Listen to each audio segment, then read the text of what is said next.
Good morning, everybody, and can I welcome you all to the 22nd meeting of the Education and Culture Committee in 2013, and can I remind all present that all electronic devices, particularly mobile phones, but all electronic devices should be switched off at all times because they do interfere with the sound system.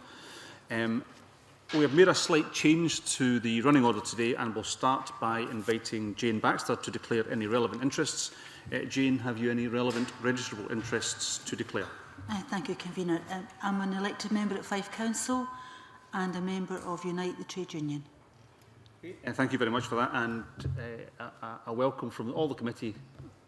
So I'm glad you've joined us at the very important stage of our examination of this particularly important bill, and obviously the latter stage of our inquiry. So very much welcome from the whole committee, Jane, and I'm sure you'll enjoy your time here.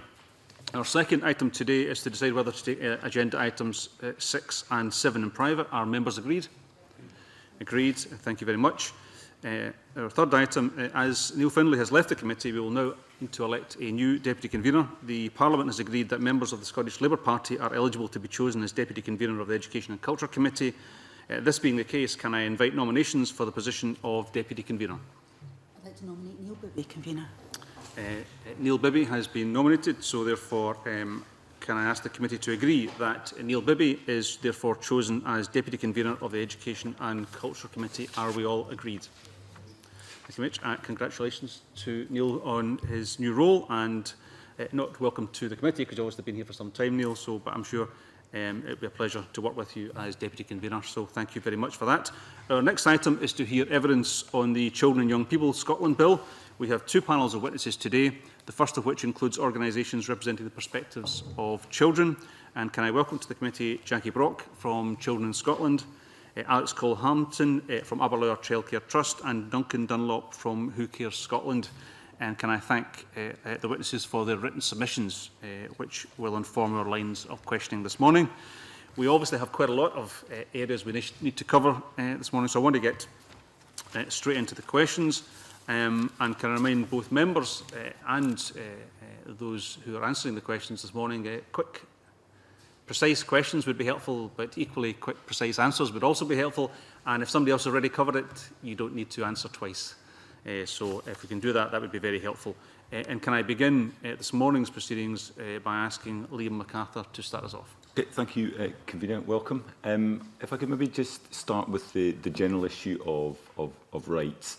That we've heard already some issues around whether or not a child rights impact assessment should be carried out in relation to the bill, and we've had the response from the Scottish Government on that. It would be helpful to get your views on what hasn't been carried out and what the deficiency is in that respect. And the other issue, obviously, that we covered last week was in relation to the incorporation of the UNCRC. We heard, particularly from Professor Norrie, about what he saw as the complications of incorporating it wholesale into Scots law. And I know that this has certainly been one of the priorities for a number of groups operating in this field. And it would be helpful to know the basis on which you believe full incorporation is the best route, and perhaps the examples that we can learn from where it's been done in other countries that would give us confidence that it could be done in this country without too many problems. I don't know who wants to kick off. Yep, I know you weren't specifically asked here today to answer questions on this area, but it would be helpful to get your responses. So can I begin with you, Alex? Well, thank you, Convener. I think if I can take the first bit with regard to the child rights impact assessment, when the legislative programme was originally mooted, this bill was meant to come after the passage of the Rights of Children and Young People Bill, and it was our hope that that bill would have created a rights-based framework from which all future policy and legislation would be passed. As that was then conflated with this bill and changed rather significantly from the original provisions therein, we had hoped that a child rights impact assessment, at the very least, conducted on the provisions of the bill, would ensure that this bill was entirely in the spirit of upholding and observing children's rights. And there are aspects of the bill which would, we believe, not stand up to scrutiny, particularly around the voice of the child in section 33 in the Child's Plan.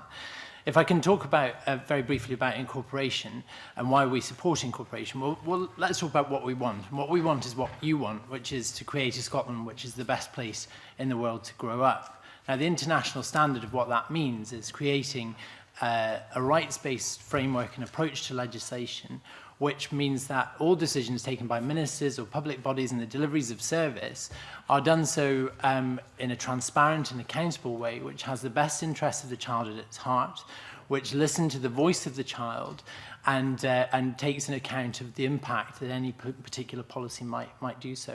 It gives a power, the access to justice to children, a right to redress through either judicial or non-judicial means, and it creates a framework where we can monitor and evaluate the observance of those rights and the conduct of our public policy.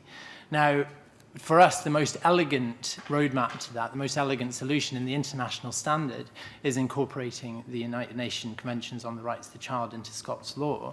And until we do that, do something like that, or build these provisions into the way we make policy, then we will be behind, forever behind, those countries who have already incorporated the UNCRC, countries to whom we look up, like Norway and Belgium, who have had incorporated the UNCRC for several years now, and whose judicial systems still function absolutely normally, but with children's rights at its very core, then we won't have achieved that ambition of being the best place in the world to grow up. So if I mean, that's helpful. I mean, I think the specific concern that Professor Norrie was articulating last week was that whereas the UNCRC sets out a series of aspirations that obviously we can all sign up to, when then incorporating that wholesale into Scots law, which itself is more literal, if you like, and more precise, that we would run the risk of handing responsibility for interpretation of those aspirations and whether or not they were fully reflected to judges as opposed to legislators. You don't believe that is a risk? That certainly hasn't been the case in those countries which have incorporated, and I name two, but there are many others, and there are countries throughout Europe who automatically incorporate UN treaties just as the way that their legislative process works. And this is about... Yeah. Just to be clear on this, because I mean, Liam's quite right.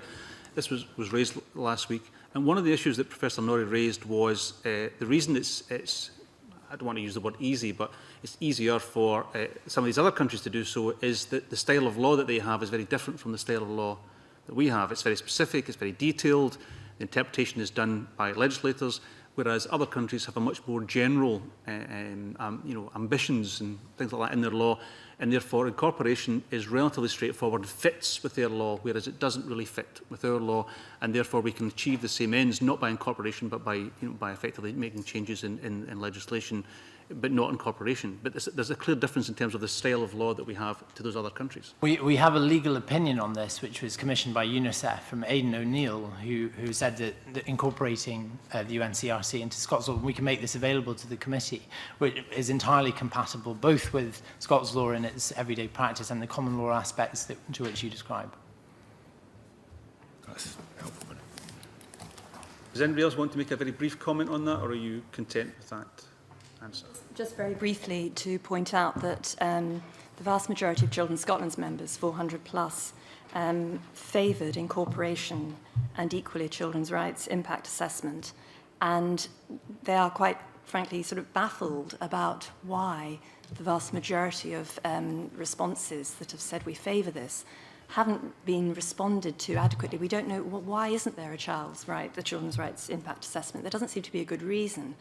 And in many ways, that could really have helped with a lot of the, frankly, guddle that's come through in terms of misunderstanding around, for example, around information sharing and confidentiality. If we'd actually had an impact assessment at the outset, that might well have given us a clearer line of sight through some of these issues that have subsequently become quite controversial. Thank you. I'm going to move on now and ask Jane Baxter. Thanks, Convener. Morning. If we're going to give priority to the voices of children in this legislation, do you think that the level of engagement with children and young people that the Scottish Government has had and continues to have in relation to this bill has been adequate? Can I start at this end? Duncan, you haven't spoken yet. You want to start on this? Jane, I think that's a really interesting process, and I mean, we have a very vested interest in why we want to give evidence today, and that's because Hookah Scotland represents the voice of the looked after children and young people and those who've been in care. And I think there's real credit needs to be given to this entire committee in terms of the way that it did proactively seek to engage the voices of looked after children and young people, not just in terms of for this bill and in terms of how the government heard what young people were saying that their needs were, but also the last 2 years this committee and in the last years had a specific inquiry into why their outcomes have been so poor.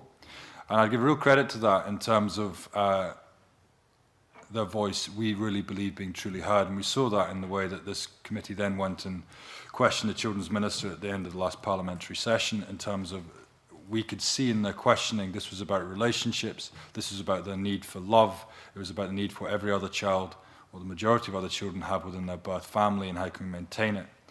And I actually really believe that through that process, listening to children and young people, and through this bill process, the conversations that come and evidence that's gathered, we're actually really at a point of understanding the issue and knowing what the solution is. So for our degree, the government's listened very well, and it's now about how do we work with this committee to now enact the solutions that we know will actually make the difference that we all aspire to achieve, because this certainly wasn't a party political issue in terms of how we look at this across Scotland and the government. And that is for us, from what the young people have told us, is to say, look, the main issue for us was relationships. It was about our need to continue to be cared for by those people who we had a link with from our early teens, and that this didn't end relatively abruptly when we got to the age of 16 or when the supervision order was lifted, but that we could continue to get support from those people, whether, yes, it might be staying with them for another year or two more, but that they are allowed to and supported to maintain that relationship, as many of your children and our children have and will do, in terms of returning for the holidays or in between jobs or Christmas dinner, or that emotional support that is a really key ingredient in terms of what's happening. And our real proposal to this committee is, can we please work with you and look at how we can make this bill slightly more progressive in its in making sure that it can fulfill its ambition of making this the best place to grow up for those looked after young people. And for us, that is continuing to care for them, given the right in their terms to the age of 26. Thank you. I would echo a lot of that, Jane. I think the government, as you'll be aware, commissioned specific child and young people consultation and engagement, and certainly have clearly listened to many of the views from Children in Scotland, from others, and all our partners, and that consultation. I think the key thing is, as Duncan said, therefore, is some of that going to be more effectively, are they actually going to be listening and feeding in effectively into acting on what those children and young people have told us?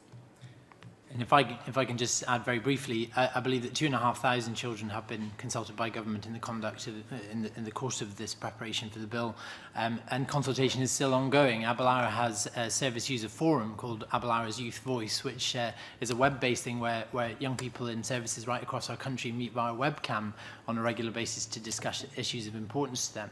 And the government has asked us to conduct a survey of questions around a privacy assessment that the government wants to perform on particularly the information sharing provisions of the bill. So that consultation is still ongoing. You know, Duncan has outlined what the young people that he represents have articulated.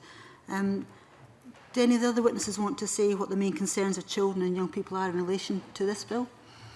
Just add a couple, and building on some of Duncan's points around well-being of children and young people, particularly around the inclusion of disabled children and those with additional support needs, is crucial. Those children want to be like every child, but they need additional support in some areas, and funding is a key area where disadvantage is being reinforced at the moment. So how we can look at those provisions in the bill, but crucially, I think the guidance around implementation will be critical. And that relates to another area that, you know, a lot of children and young people won't get exercised about a lot of these provisions, but what they will want to see is action. So, for example, around the child's plan, although, you know, you might quibble around some of the wording, but some of the commitment in that plan is to have a plan to act and intervene and ensure it's effective. And that's what children need, instead of those who have additional needs in whatever way that might be. They want to see action taken so they can resume their life or ensure that that those disadvantages are removed. So I think those are the two key themes that have come through from our work with children and young people. Very briefly, I think if you ask children what they think about most things, one of the most important things is that they will have their views heard and acted upon. And as I mentioned in my opening remarks in section 33 and around the child's plan, we believe there's a section in there that wouldn't have stood up to scrutiny in a children's right impact assessment, which effectively allows local authorities the option to disregard a child's views based on their age and maturity, whereas we believe that actually any child that's capable of making a view known should have that view listened to where possible. Thank you. Thanks, Convener. Neil.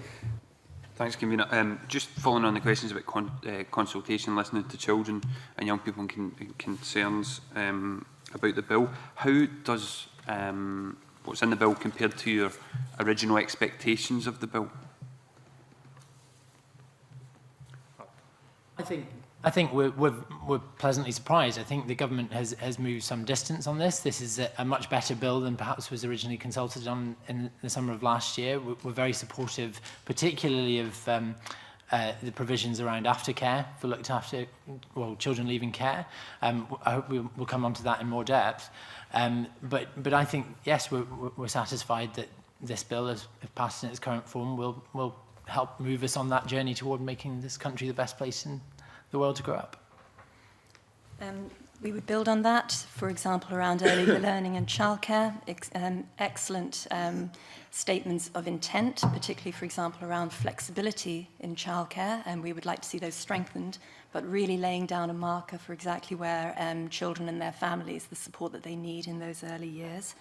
Equally, we hugely welcome the endorsement and the putting into statute the principles of early intervention and the expectations we have of universal services through the Getting It Right for Every Child principles and children's plans.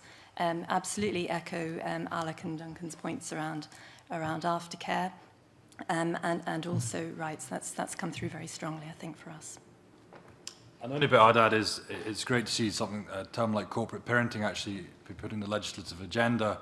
There could be a little bit more work in refining what that actually looks like, as what we're suggesting around what we can do in terms of what those continuing care services ought to look like. But what's been great is the way the conversation has evolved and the way that we are actually getting a piece of legislation that will actually be fit for purpose for the young people who we're concerned with, and have confidence that will happen.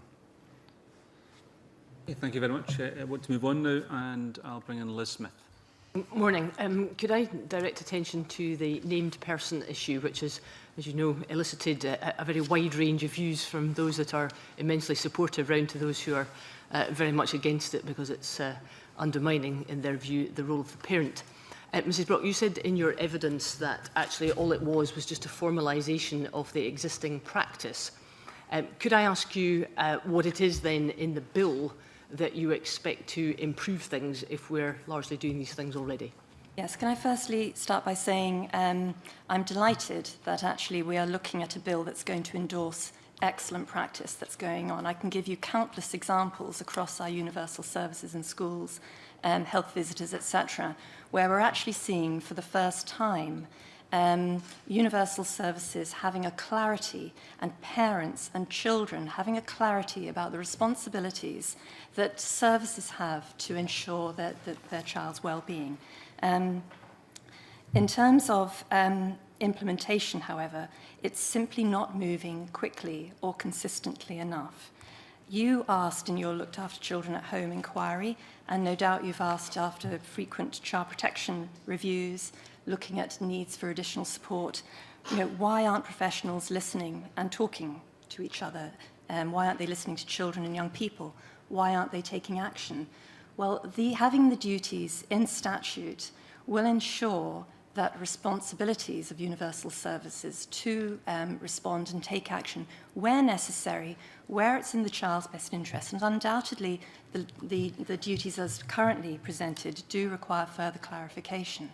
But this will be a hugely significant step forward in terms of what children can expect. And remember the consensus you have around the GERFEC principles across teachers, across nurses, social workers, the police force, and the third sector. We're at an exciting point here, but we have to look at what we need in statute to, frankly, get rid of some of the inconsistent practice that we're seeing and some of the inconsistent funding decisions that are being made by authorities when we have to look at how those services can actually respond effectively to prevent some of the situations that you talked about, and you looked after children at home, some of the neglect, etc., further down the line if we don't intervene earlier. Could I just develop that? Obviously, a large number of submissions who have been largely supportive of the principle of the named person have raised very serious concerns about the practicalities of it working, and most especially about the cost. And at last week's committee, we were told that, by definition, it would involve an awful lot more children being in the system, as it were, rather than is the current situation. Do you have any concerns at all about the cost of this? I think we have to respect the evidence you heard last week and the views around capacity and resources. But firstly, this is happening and it is saving resources in many parts of the country, and I'm sure you've seen the evidence on that. We're actually looking at more streamlined systems and processes where it's working well, that's reducing the bureaucracy and, in fact, weaving out children and young people who should not be in the system or should not be in the system for as long because of a greater clarity around joint working and joint sharing. Do I have concerns about costs? I absolutely do, in terms of the financial pressures that our universal services are under.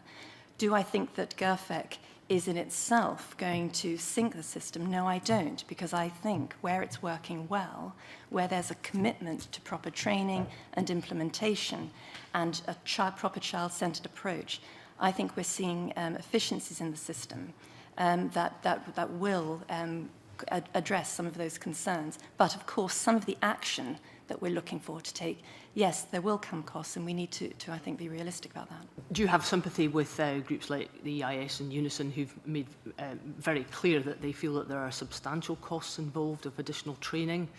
Do you have sympathy with that view?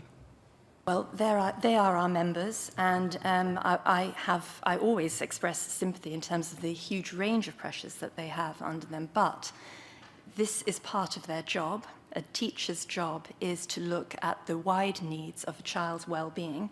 And yes, we do need to ensure that training takes place, as it has been doing over the last 7 years. And that has not led, I mean, of course we need further investment, but we have not seen some of the concerns being fully realised over the last, because we have been able to absorb a lot of the training as part of what teachers do and as part of their professional development. And there are similar issues in relation to health. Thank you. Could I ask the panel another question about the fact that there are some who believe that the child should have an input as to who the named person is?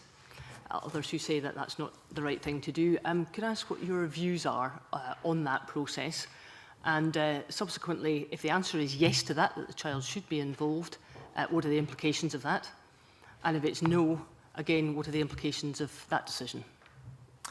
Well, if I can start firstly by echoing Jackie's remarks in support of the named person service, and that this codifies what should be happening anyway, and that there has been, I think, an anxiety has developed because of a confusion between the roles of the lead professional, who is traditionally a social worker, and that of a named person. And that's led to some of the anxiety that the committee have heard from. With regard to flexibility around who the named person is, we've had some very detailed discussions with government about exactly this point. I think it's fair to say that in particularly rural schools, for example, where a senior teacher might also be related to one of the children in their care, in the school, then it would be absolutely inappropriate for that teacher to be the named person for that child. Similarly, if there is a very fractious relationship between a specific child and the senior teacher for whom the named person is assigned, then there needs to be a flexibility in the system where that can be changed or altered. And government are alive to that, I believe. They've informed us this will be underpinned in guidance, that this flexibility will be part of the system. Because obviously in any school, you actually have quite, particularly in secondary schools, a large senior teaching staff, perhaps maybe 3 or 4 deputy heads, and not necessarily one named person for the entire cohort of children in their care. So, in principle, that it would be a better system if it was the child who was having the greater input as to who the named person was, or do you think that should be more controlled by services? I think the voice of the child always needs to be heard. I think in the vast majority of cases, I mean, there will be very little interface between a child and the named person, or the family and the named person. They're the single point of contact by which families can access wider support should they need it. And we believe, as happens now, where this best practice is working, that there will be very little interface between a child or a family and their particular named person. So they'll be obviously be informed as to who their named person is. And if there is some massive strenuous objection on the part of the child to that named person being assigned, then yes, I believe that we need to listen to that and find a way of using some flexibility in the teaching staff or in other universal services who can perform that named person role, who can then take that on for that particular child. In terms of what I'd say with it, looking at the looked after population, it's more about the lead professional, is whether that link will be, and it's how long does that lead professional, if it's mainly the social worker, as Alex quite rightly says, will they maintain a link with that person, and does that the case close when the supervision order is lifted, or are they able to reconnect with that person if they've had that relationship for a number of years? And for too often, young people have too many different social workers and too many different relationships, and if we want to really truly hear what they want, because they're the experts in their life, and we might want to fit them in a box, but they don't want to be in that box, then they're not going to conform to necessarily what our wishes are unless they really trust that relationship who is advising them and supporting them through that process. So their voice does need to be heard, and the crucial decision makers in terms of helping them work out their way forward in life and the services they get. Otherwise, they just won't participate. They might be present physically, but they really won't necessarily connect with that. So they do need to have the ability to have some say in that going forward. Could I just finish my questioning on the role of the parent in this? Do you feel that the parent should be instrumental in having input as to who the named person should be? I think the purpose of the named person is to support the parent as well. So there is a named contact to check in with the school or the health service that they're a bit worried about their child. You know, how many of us have had experiences when we've thought, you know, things are a bit tricky at home. I'm just going to check in with the school to keep an eye on my child. And if, for any reason, that parent makes that contact and then feels, because of action then taken, betrayed and let down, etc., then of course there would need to be some action taken, and the parent should have a role in who the named person should be. But I think we need to be sensible and pragmatic and understanding of what this role is and the complex. Well, why make more complex the interactions between parents and those professionals working with their children? This is about ensuring that where a parent or a child has a concern, or where a professional has a concern, they can work to take action to make sure that those problems don't get any worse.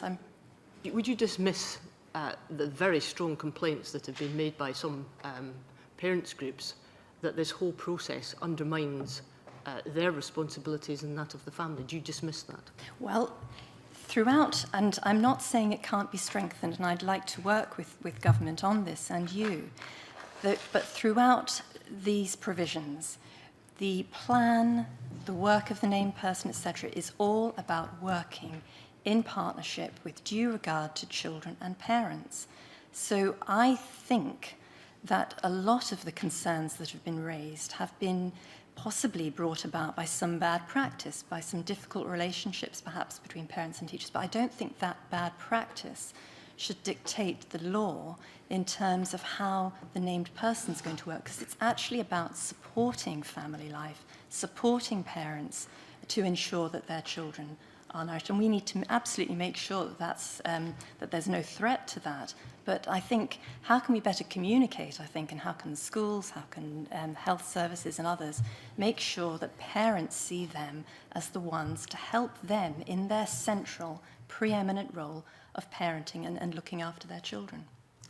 And if I might very briefly add that the spirit of the named person is that it will be somebody who is known to that family, and they will be the first point of contact, or the single point of contact. So should there ever be a need in that family to access support or to be signposted to some intervention or assistance, then it is somebody they know. And I believe that the discussions we've had with government have given us confidence that should that named person be revealed to the family, and they say, this is your named person, and there is a visceral reaction to that, and they say, well, we've never got on with that person, that will be flexibility built in with the system to have that altered.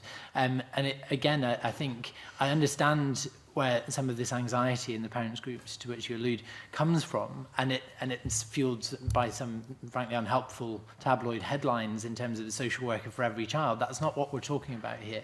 We're talking about what should be happening in the senior teaching staff of every school as it is right now, keeping an eye out on all of the children for any signs that things might not be going as well as they could be, or being there should parents ask for advice or support in really any aspect of state provision.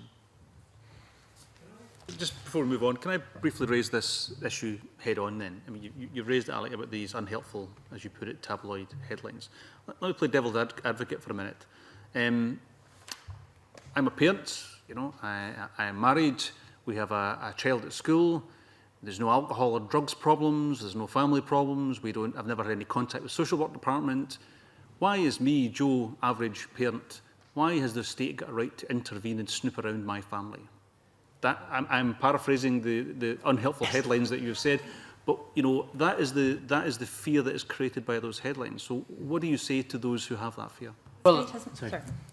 What right to intervene or snoop is being allowed for in this bill? There is absolutely no right. You're quite the headlines, if that's what they were referring to. There is no right to intervene in your life where your child has not told you about their unhappiness in your family life, the drug habit they've got, the alcohol, they choose to reveal that to a professional, then the professional, in acting in the best interests of the child, needs to decide what action we're going to take. But right now, there is nothing in this bill that suggests any unwarranted interference in any aspect of family life. Why does my family need a named person then? If I may convene it, technically you already have one. I mean, it's just in certain areas it's better practice than in others. There is always somebody looking out for your child, and you would hope that when your child goes to school, if they appear at school with a black eye, somebody's asking questions about that, or if they are aware that you know, at the school gate, your wife were to go to that person and just say, listen, I'm needing some help with finding financial advice or accessing another aspect of state provision, who should I turn to? That you would have the answer, that teacher would have the answers for them. This codifies what should be best practice in every school in the country right now. Okay, thank you. Joan McAlpine. Convener, I wanted to raise a very specific but important issue, I think, that's raised in the written evidence by LGBT Youth Scotland. Now, they're concerned about the information sharing aspect, both of the named person and of the child's plan.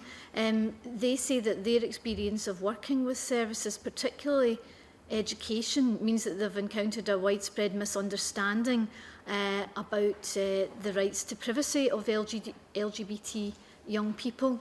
And for example, of an LGBT young person, there was one specific example given in which they were being bullied at school because of their sexual orientation, and in the spirit of being helpful, that information was being shared with the parents, and the parents didn't know. And there are apparently lots of instances about this. And I just wondered if you thought that the legislation needs to be tinkered with in any way to provide a safeguard for those particular young people?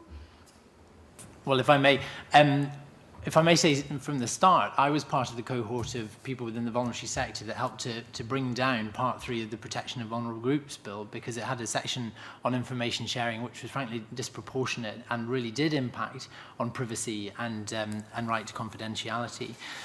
In our opinion, this section of the bill is far more measured. As I mentioned earlier, we're actually engaging with government on a privacy assessment. And so the right to privacy and confidentiality is absolutely at the heart of what we believe and will strive to achieve.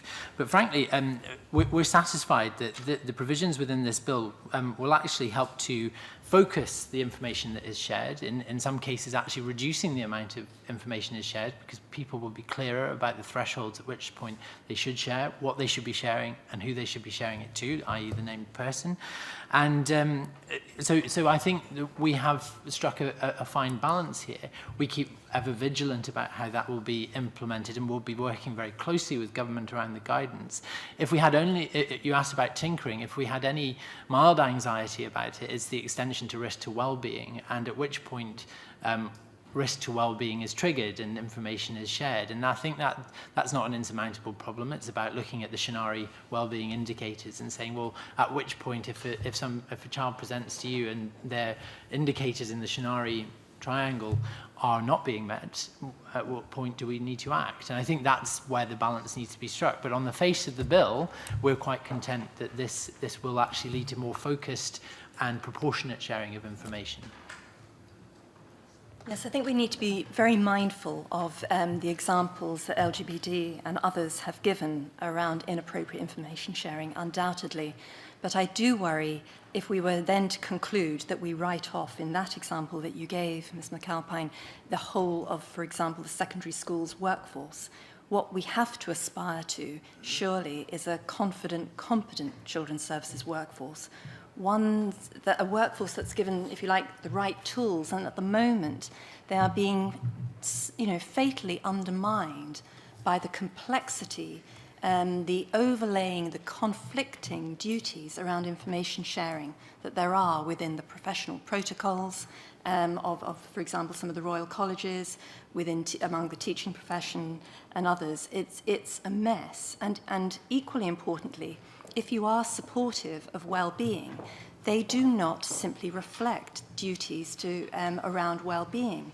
The current legislation is very focused around child protection, and that's good, but it leads to it would lead, if we weren't to introduce this duty, absolutely needing to look at it though, making sure that we're sure it's robust. But we would not be able to achieve some of the aspirations around early intervention that we're looking at if the current provisions weren't introduced. I think we have to look at how this legislation and obviously the guidance will, if you like, address some of the poor practice issues. But at the moment, what your example shows is that that teacher genuinely thought they were helping the child. And that's as much, how do we harness that? Because they ought to have been helping in line with the age and stage of a child. Teenagers have very different needs and requirements to children under 5, for example. We need a better understanding of how we work with teenagers. That's true across the children's services workforce. But let's not get rid of a vital tool of information sharing that they need to do their job better for the sake of the worry, when we worry just on the basis of some bad examples, which absolutely have to be eradicated. But this is the way forward, implementing this approach. Okay, Neil. Thanks. Just to go back to the practical effects of the named person. Obviously, you're all signed up to the principle of the named person, but we have heard practical concerns about how it will be implemented, and also requests for more detail. Can you sum up what are the key changes you would suggest to the legislation, and specifically what resources and information you think is needed to make the named person effective? I think there's very little we would change about the bill as it currently stands in the named person section. I think the only thing I would reiterate is our caution about extending the risk to well-being. We support that, but we think that needs to be absolutely underpinned by robust training and definitions as to at what point the thresholds and Shinari indicators, or where a child is exhibiting distress in any of those indicators, trigger the sharing of information or the work of the named person. Yeah, I think on information sharing, we do need to look at this and think about the absolutely valid concerns expressed by many. And, for example, thinking about ensuring that it's in the best interests of the child and how the accompanying guidance can support that. I think there's already been a huge amount of training, information and communication. And I would hope government and indeed ourselves, we need to take responsibility across the children's sector workforce, needs to be thinking about and thoughtful about the lessons that some of the recent stuff in the media over the summer around named person. How have some of those myths managed to gain some traction? And we need to do a better job collectively at communicating the real excitement and the potential of named person and getting it right for every child, undoubtedly. But I think the final thing is that, for us, is that the point I made earlier about the approach, we need to move from this rather more ad hoc, inconsistent approach of rollout to implementation to GERFEC. We need the statutory duties to make sure that this rather more laissez-faire approach is put at an end, and we have commitment across the country in children's service workforce for robust professional training about implementation, and I would hope that that will certainly be spurred on by looking at enacting these provisions. Duncan, did you want to add anything to that? Not on that particular issue. You're okay then. Liam.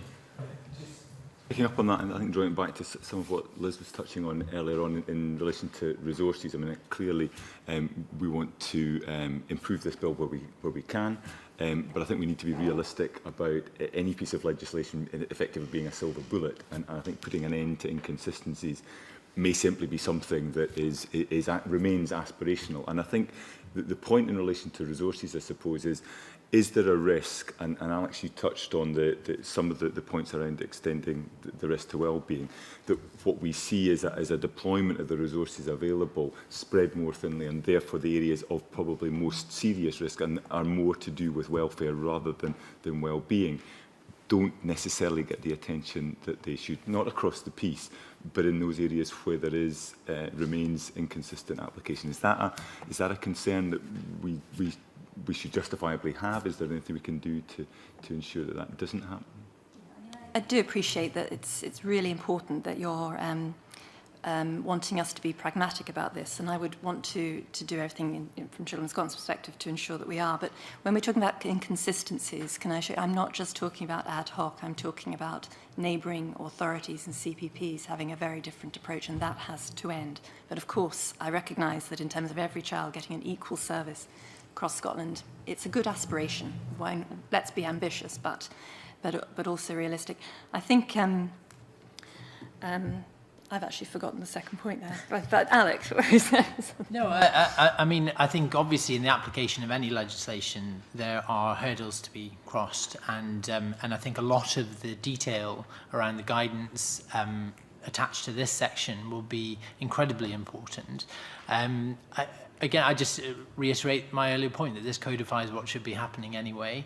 The extension of risk to well-being is an important one, but it's also something we need to do in a very measured way. We can't just have somebody walking into your classroom if you're a guidance teacher and they've got a BMI of over 30 and saying, well, their needs aren't being met by universal services, so I need to instigate a child's plan or share information across the piece. We need to have a rational approach to that, but understand that actually the Shinari wellbeing indicators are a very important tool for identifying children at risk. In any change process, there's always a risk that the nature of the change and what you're trying to do differently that you weren't doing before becomes more of a focus, and therefore is there, I'm saying, a risk that those who up until now have been the probably more of the focus in terms of named person, the interventions that we're talking about, have a little less resource applied to them than they are currently, and therefore, in a sense, in trying to make things better, we actually increase the level of risk for some of those who probably need that intervention more than anybody else. I think it's an absolutely legitimate concern. Scotland's taken a leap of faith around early years. So there is a very welcome, significant investment going into early years in the hope that over time, some of the huge costs, financial, people, etc., and later on, will be mitigated. We're asking, I think, for an extension of that around for all children, in terms of, you know, the earliest taking action. It might not be service, it might just be having an additional person looking out for them. We don't see it as necessarily hugely significant, and we absolutely recognise the priorities. We're hoping that you will be supportive of the leaving care provisions. So yes, we have a challenge in terms of what we're doing, but around early intervention, we think that there is ample evidence already out there that actually this is going to be an approach that will save Scotland resources in the long run, but recognising absolutely the tensions that you're very well describing. Okay, thank you. Something I should have asked earlier when you, Alec, you raised the issue of, or it was raised, about what a parent could do if they weren't happy with the named person. They could, perhaps there'd be some flexibility, etc. in it. Does a parent have a right to access the information that's provided to the named person by another professional? About the child? Yeah, I don't have an absolute answer on that. I would imagine that that would fall within the bounds of freedom of information, or data protection rather, sorry. Would it? I would be slightly surprised if it I really did, don't have an answer to that, I'm afraid. Does anybody know the answer to that question? I think it depends on the age and stage of the child. It depends on what information they have said they give. But at the moment, a parent has a right to access information within health, within your education. They have a right to see your school records.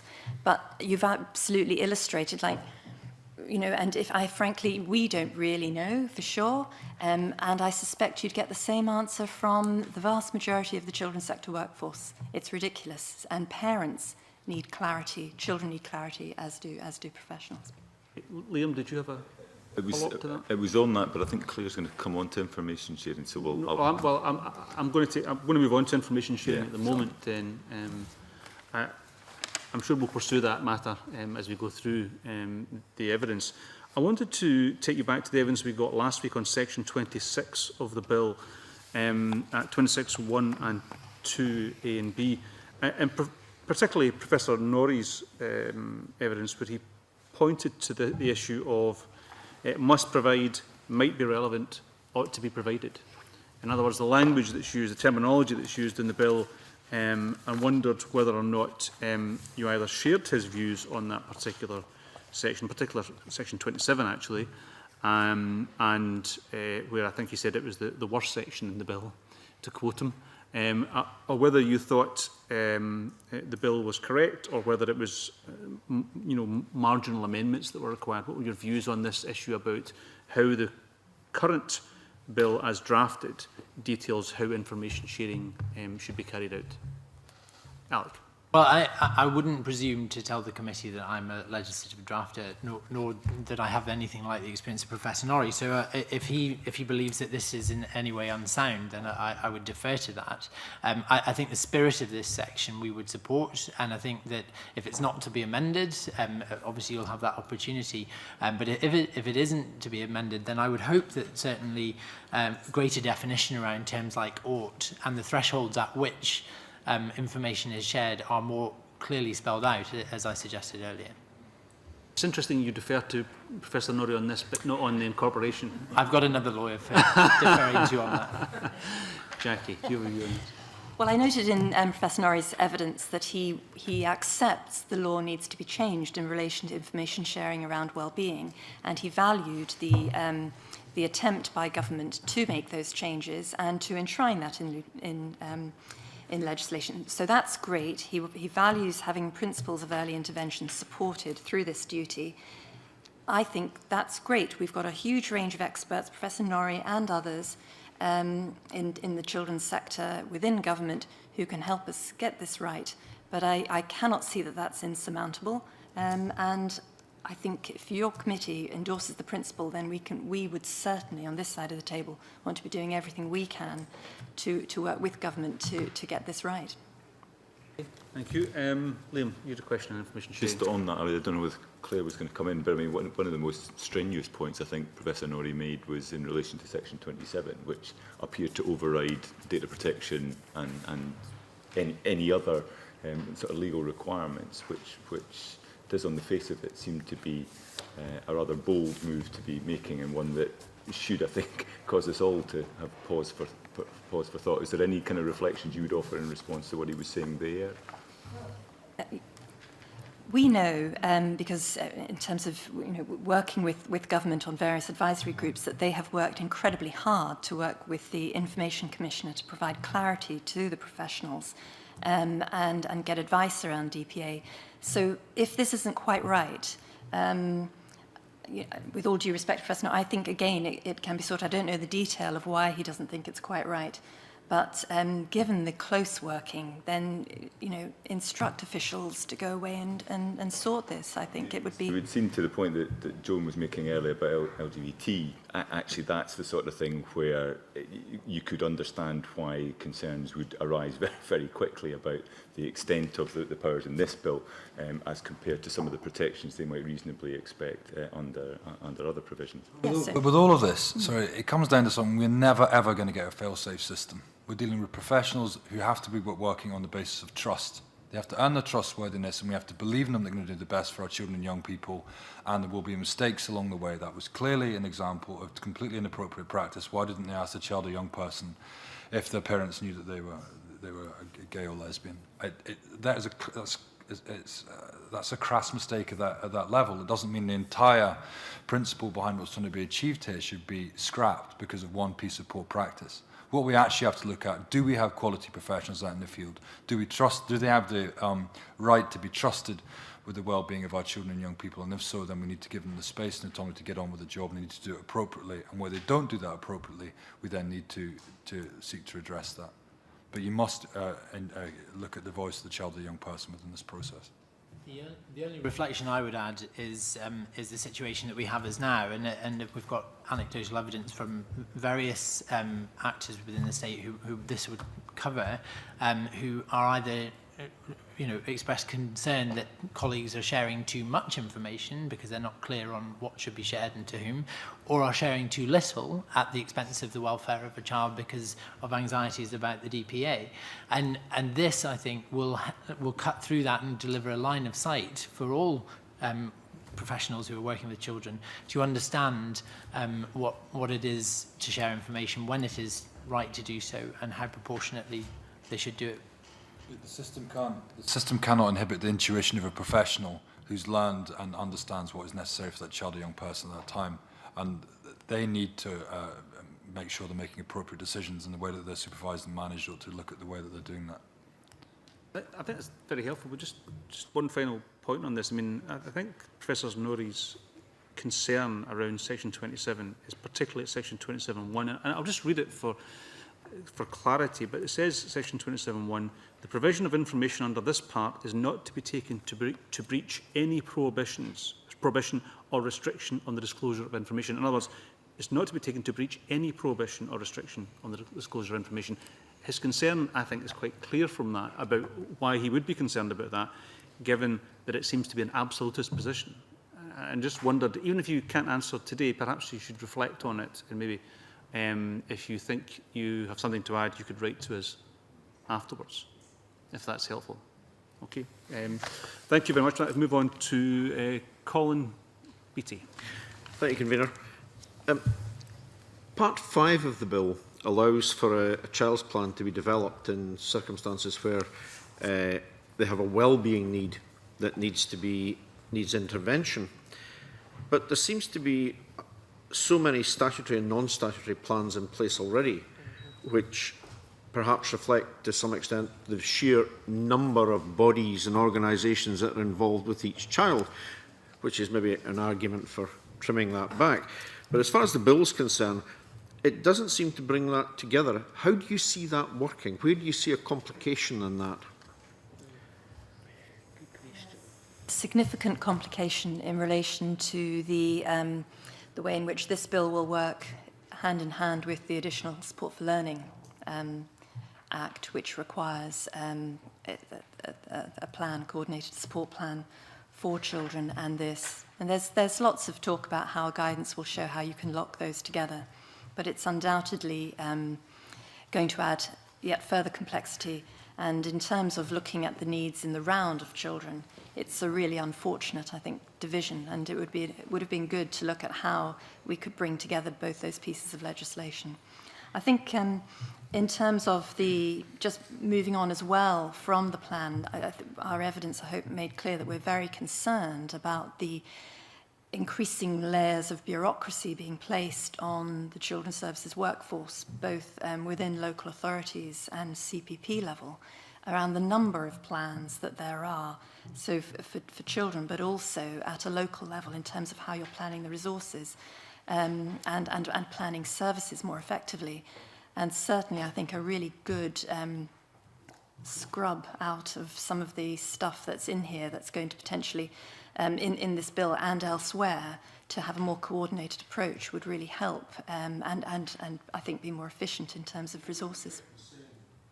From what you're stating there, that there is scope to reduce the number of plans that are in existence already from all these different bodies. Is there that capability? Are they all essential? I think they all grew up out of essential purposes, individual essential purposes, but we're now moving in Scotland to a far more coordinated, integrated approach that's signalled by getting it right, but also early years and potentially around through care and aftercare. So the initial purpose for these things were right, they were essential, but now I think we have a more sophisticated understanding of how plans need to be more effective in relation both to the child, but also at a CPP level. So I think the time has come to modernise and update our thinking around that. It doesn't. If you look at a pathway plan, which a care leaver would get when they leave care, they still have, is it over 20 to 30% of them will not get that pathway plan. Yet that is meant to guide what happens to them as they leave care and enter their adult life. So in terms of having it on a statute book or as in guidance for policy, the reason that plan would be in place if they were held by a proper relationship, that they trusted and respected and heard when they were filling in that plan and that they actually owned it. That will only come via the relationship. So the piece of paper, which may show that the worker's done their job, isn't necessarily fulfilling the need for the young person who actually needs what's on that piece of paper to actually make a life-changing difference to them. Our chief concerns about Part 5 and particularly sections 31 and 33 are with regard to hearing the voice of the child and indeed the voice of the family. In fact, this spills into our views about the corporate parenting section as well, and that on the face of the bill, there is a lot about the actors that should be brought together to plan in a connected way, but very little is said about those other key stakeholders in the journey of particularly looked after child. When the child's plan is looking at provisions for a child who has become looked after, is that there is little reference in the bill to the role of the birth parent or to the people who put that child to bed at night, as in the actual care provider. First of all, in terms of the voice of the child, there are sections within that which would afford the authority the opportunity to disregard the views of the child, as I mentioned earlier in the formation of the child's plan, and also try to elicit the views so far as reasonably practical of the family concerned, but that is a very subjective term as well, so we've got concerns about that. With regard to the actors who sit around the table, we have a very long list in Schedule 2 of those who form the corporate parent, and that includes all registered public bodies and quangos and the rest of it. But it doesn't make any reference to the care provider. Now, it may not be appropriate to have somebody who has a contractual relationship with the local authority to be included in that list. However, there are problems that could be ameliorated by this bill in the process of child's planning. So, for example, in the foster care world, we have many examples of families who are affected by drift and delay because they need social worker permission who will liaise with the birth family to see whether a child can have a haircut or can go on holiday or can appeal the placement decision that they get from where they go to school. This is leading to placement breakdown. It's reducing the number of foster carers that we have in the cohort because people are finding this a very frustrating situation. And we believe that this bill, particularly in the child's plan section, could afford at the very start a greater role for those care providers in terms of identifying the level at which they should have autonomy in decision making, and also should perhaps afford them the right to call for a review of the child's plan at some point if they feel that the situation is breaking down. Can I ask, based on what you're all saying there, is this actually practicable, the child's plan, with all these other plans round about? How is it brought together? Are you confident that it can be brought together? We're already hearing about disconnects and so on throughout the system. How is this going to work? You can't have the named person provisions without the child's plan, because the point of that is that the point of the plan is that the child has a need and you need something to be done, so you need action. What we're saying in the longer run, so sorry, to answer your question, so yes, it is needed and necessary, but what I think it would be very helpful for this committee to signal is either in guidance or for further discussion, either as part of the bill or in due course, is actually what's the whole planning landscape, both in relation to an individual child, but across children's services, and how can it be streamlined and made more effective, because at the moment there is undoubtedly concern and additional layers of bureaucracy being placed, getting in the way of meeting a child's full well-being needs. Do you think that, given the introduction of the child's plan, that there might be, from time to time, disputes? Should be some sort of dispute resolution process in there? Well, we've certainly suggested that there needs to be a clarity about what happens when elements within the corporate parent disagree, and those actors around the table who formulated the child plan disagree, and yes, so we would support that.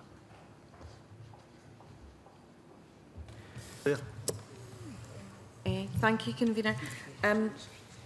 In terms of the children's plan and information sharing, obviously, delivery will happen at local level, but from the engagement that we have had with children who have been taken into care, they're quite often moved between local authorities and moved between. So how do you ensure that the practice is accepted across the whole of Scotland, and that the terminology and the practices used are universal to this area? That's part of the issue in terms of the plan in those terms needs to have the primary care involved, and Alex alluded to it there, that if you're in foster care, for instance, that the foster carer actually needs to be one of the key people that's helping create and develop that plan with the young person, because it's the person, if it's effective placement, they'll have the best relationship with. Therefore, the person this is for, who is that young person or child, will best buy in and understand what's in that plan, and be able to understand it and make sure it's going to make some benefit and impact to them. That foster carer needs to, as far as possible, link in with the social worker or the named person with the lead professional, who would be at that juncture in terms of making sure that's implemented in that way. The problem is that when they move from pillar to post, that's a different issue, and this is where we come back to the value of the relationship rather than the plan or the piece of bureaucracy or documentation.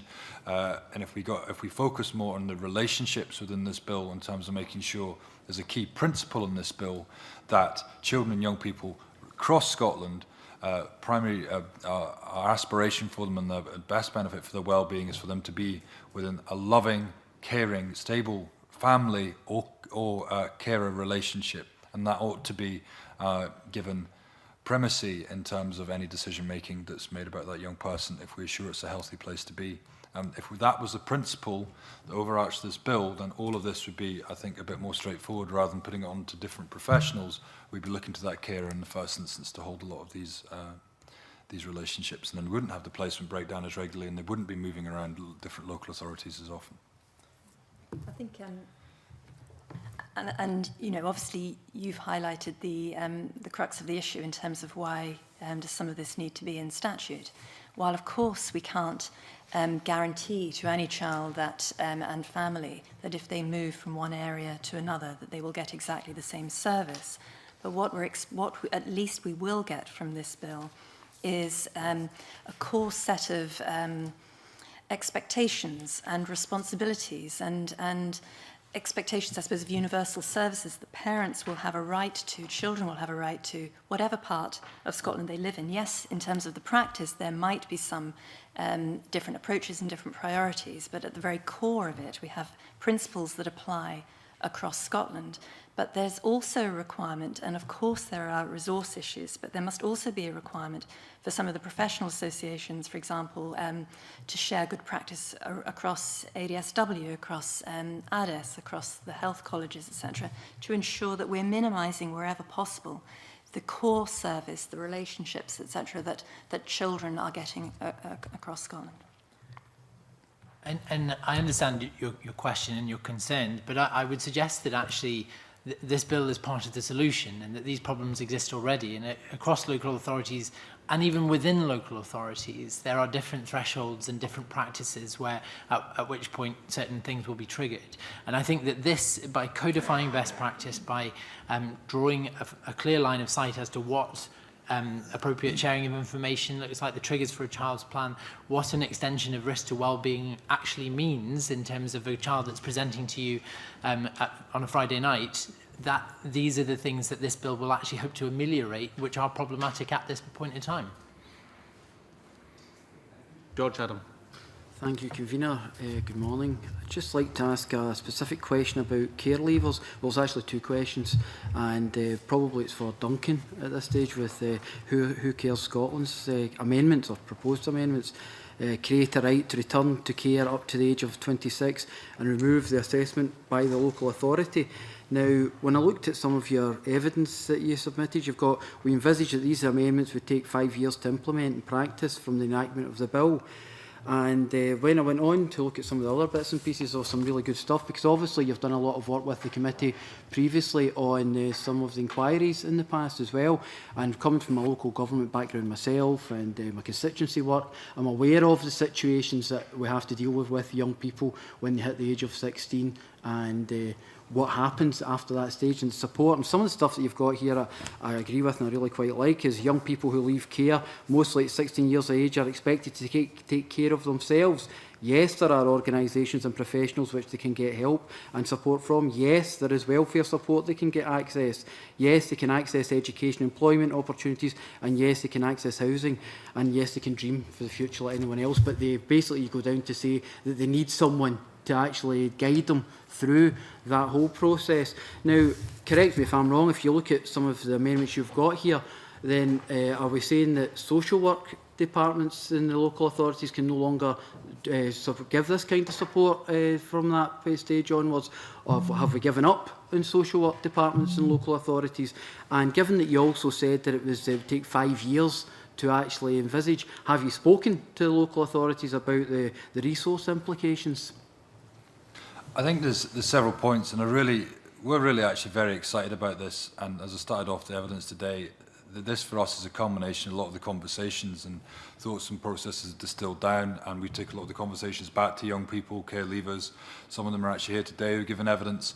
And the point was they told their stories because they actually believed it would be listened to, and they took the punt on that and wanted to be acted on. And what's come out of this is, in actual fact, we've talked to a lot of other providers around Scotland, leading children's charities, Children's Commissioner. You've even got ADSW, who recognise the principle now that we need to be able to continue to care for these children and young people up to the age of 26. Now, what that means is continue the care relationship.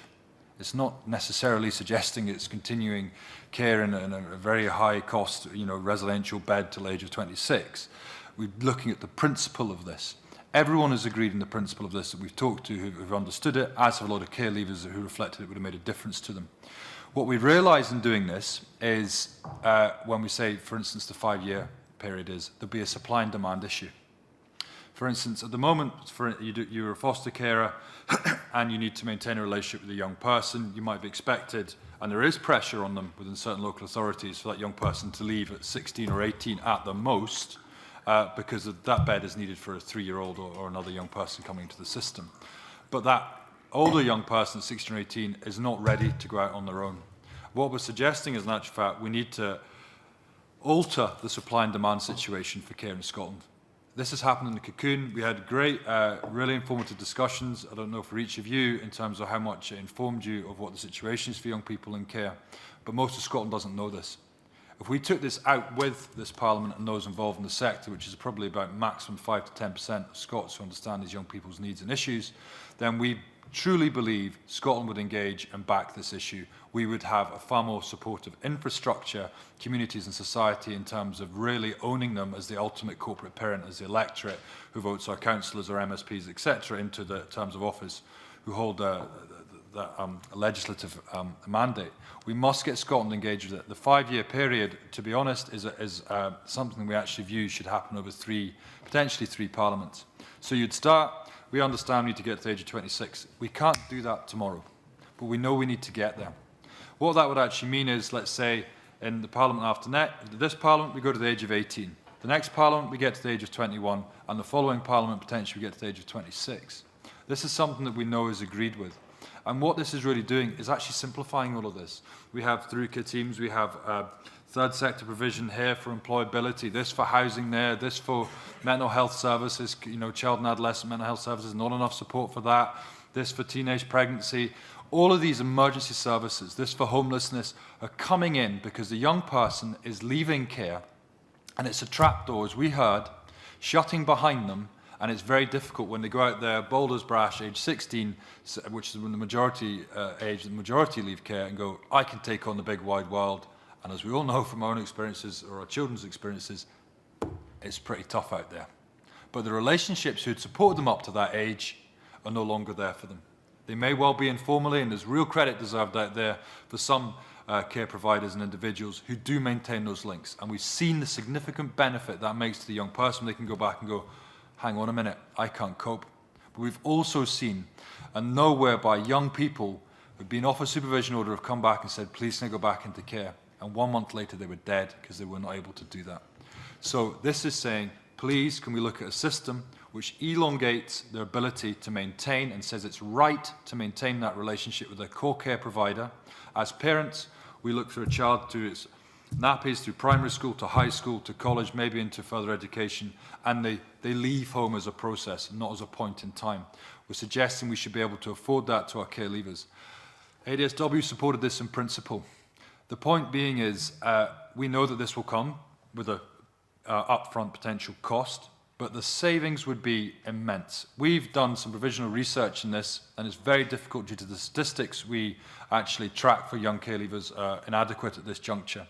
And we're looking at least, and that's a very conservative estimate, a 1 to 6. £1 in, if we spend every £1 in this, we'll save 6 at least. If we look at the cost of making somebody homeless, £20,000 plus. Somebody to be in Pullman Young Offenders Institute, of which 1.48% of our care population. When Bernardo's opened a project there 3 years ago, 88% of them had been in care. So when they've been in our care and we've spent a fortune on them, they end up in these poor places that cost us more money. So the sense is, if we enable them to maintain those core relationships and let the young person know they can maintain it, it's basically there as long as it takes for them. They're not going to end these relationships. Or when they think that they can go out there and survive and thrive in the world and realise they need support, they can come back and get it.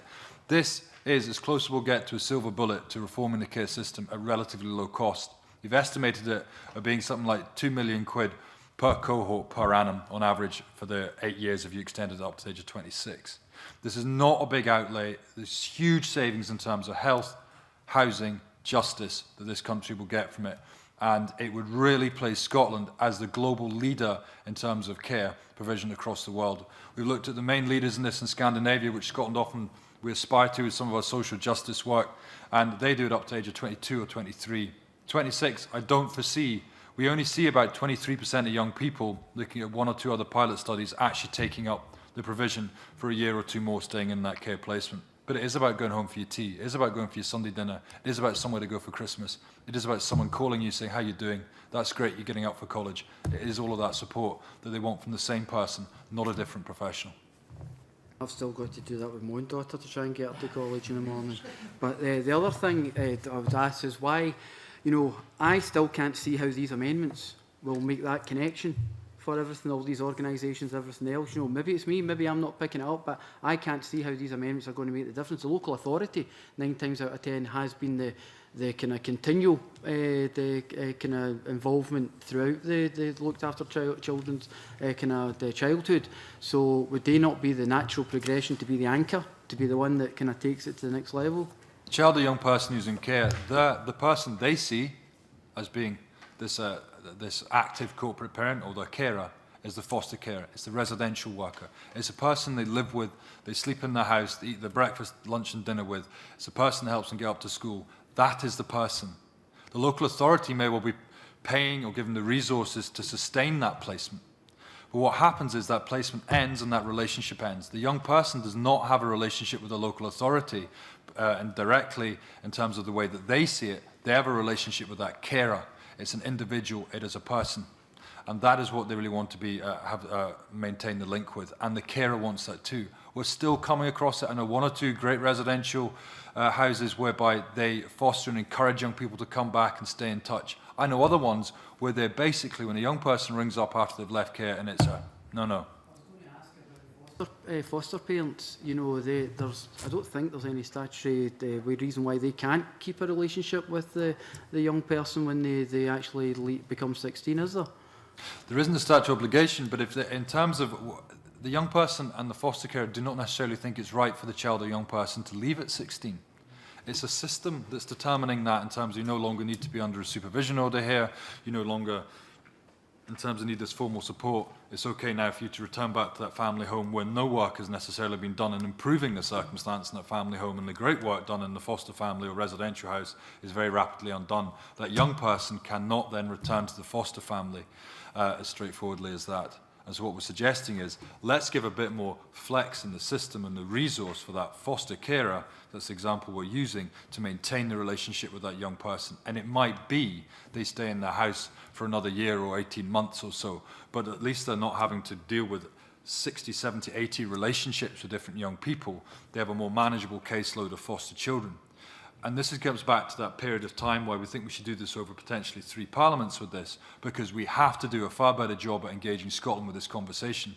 Scottish Government, to its credit, gave Who Cares Scotland £30,000 this year to go out there and talk about our anti-stigma campaign and to listen, and a lot of organisations have signed up to it. It's great. There's a £4.5 million tender at the moment out for the Scottish Government, or NHS, I think it actually is, in terms of the See Me mental health campaign.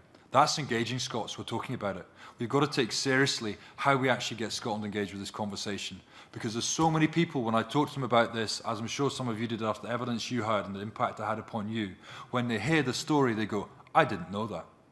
All we've got to do is inform Scots, and I'm sure we can get, it's about 1% of Scotch households we need to get involved in terms of fostering alone for us to nearly have an excess of supply and demand.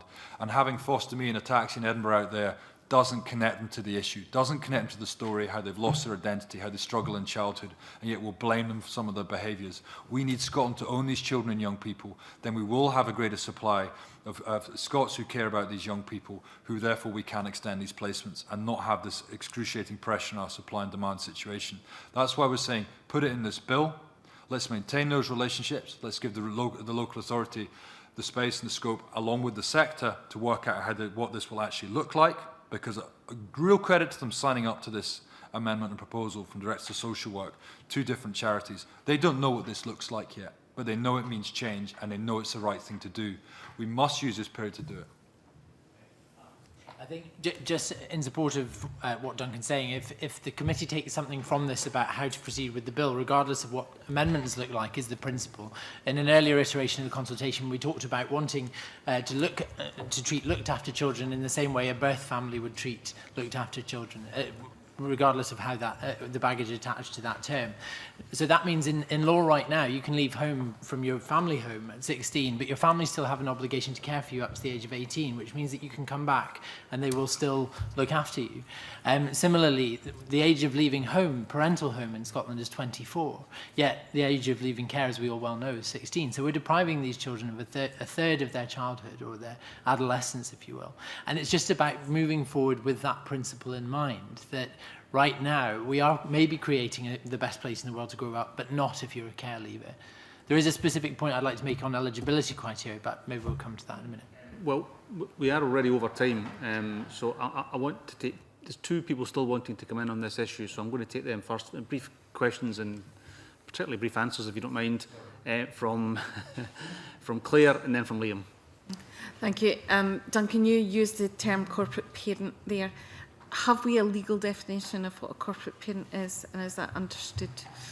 I think in terms of when we're looking at corporate parent, I will be brief in this. I think it's a great idea that we're naming so many of these public services. It's like saying, come on, Scotland, we actually employ you, therefore you can have a responsibility as a corporate parent.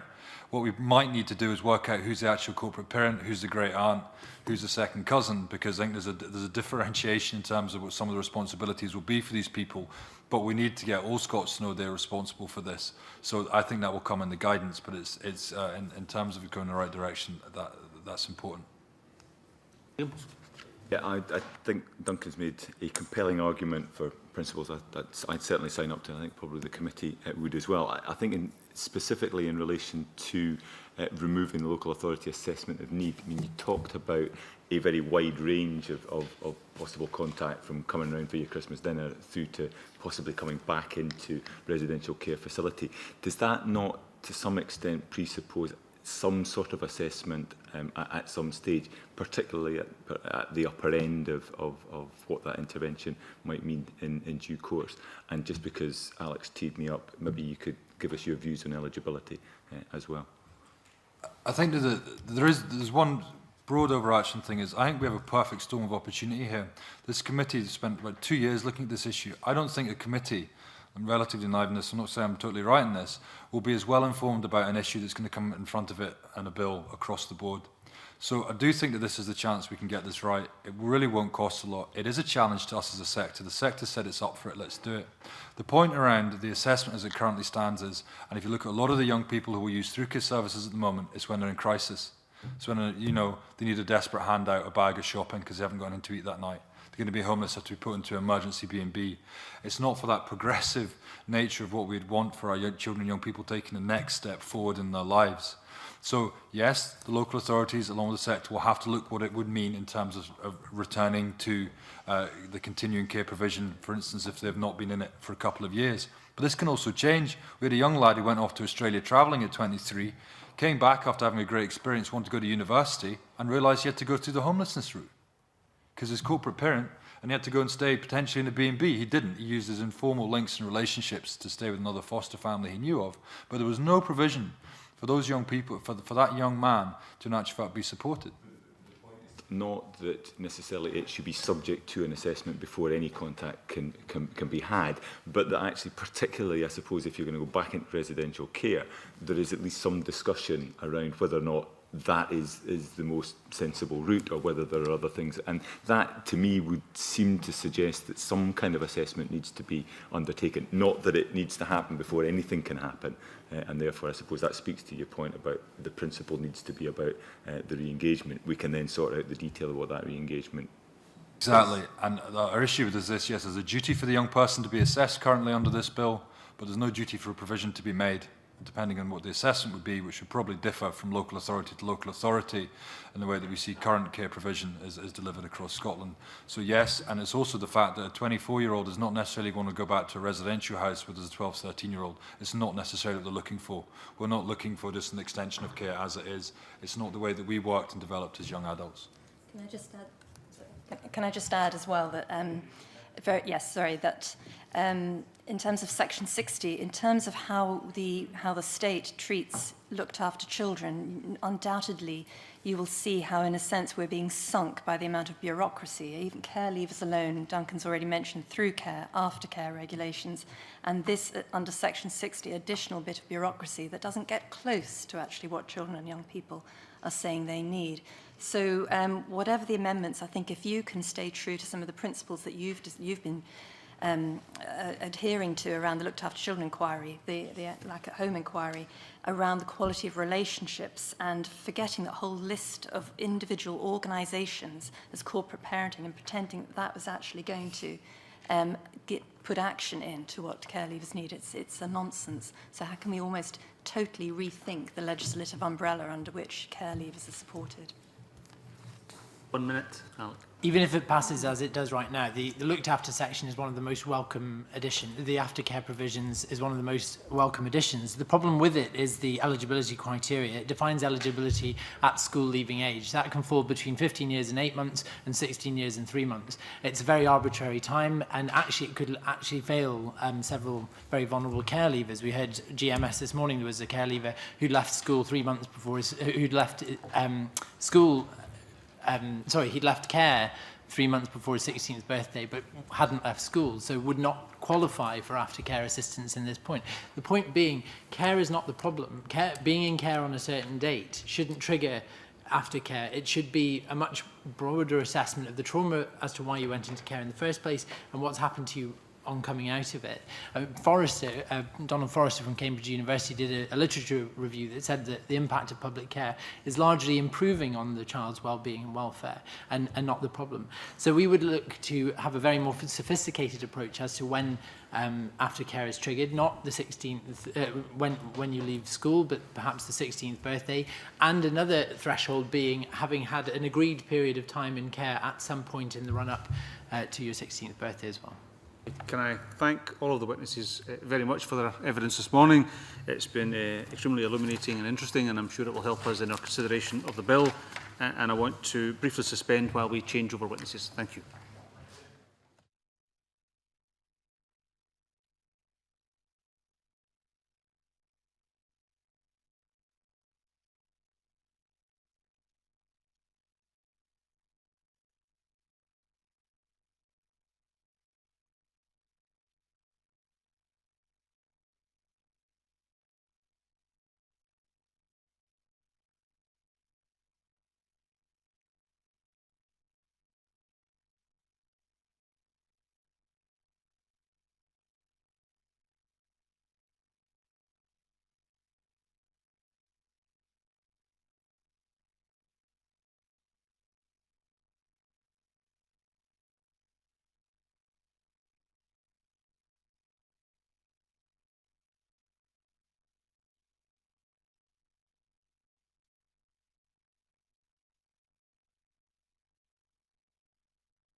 Good morning and welcome back. Can I welcome to the committee this morning Claire Simpson from Parenting Across Scotland, Claire Telfer from Save the Children, and Laurie Summers and Caroline Wilson. Good morning to all of you.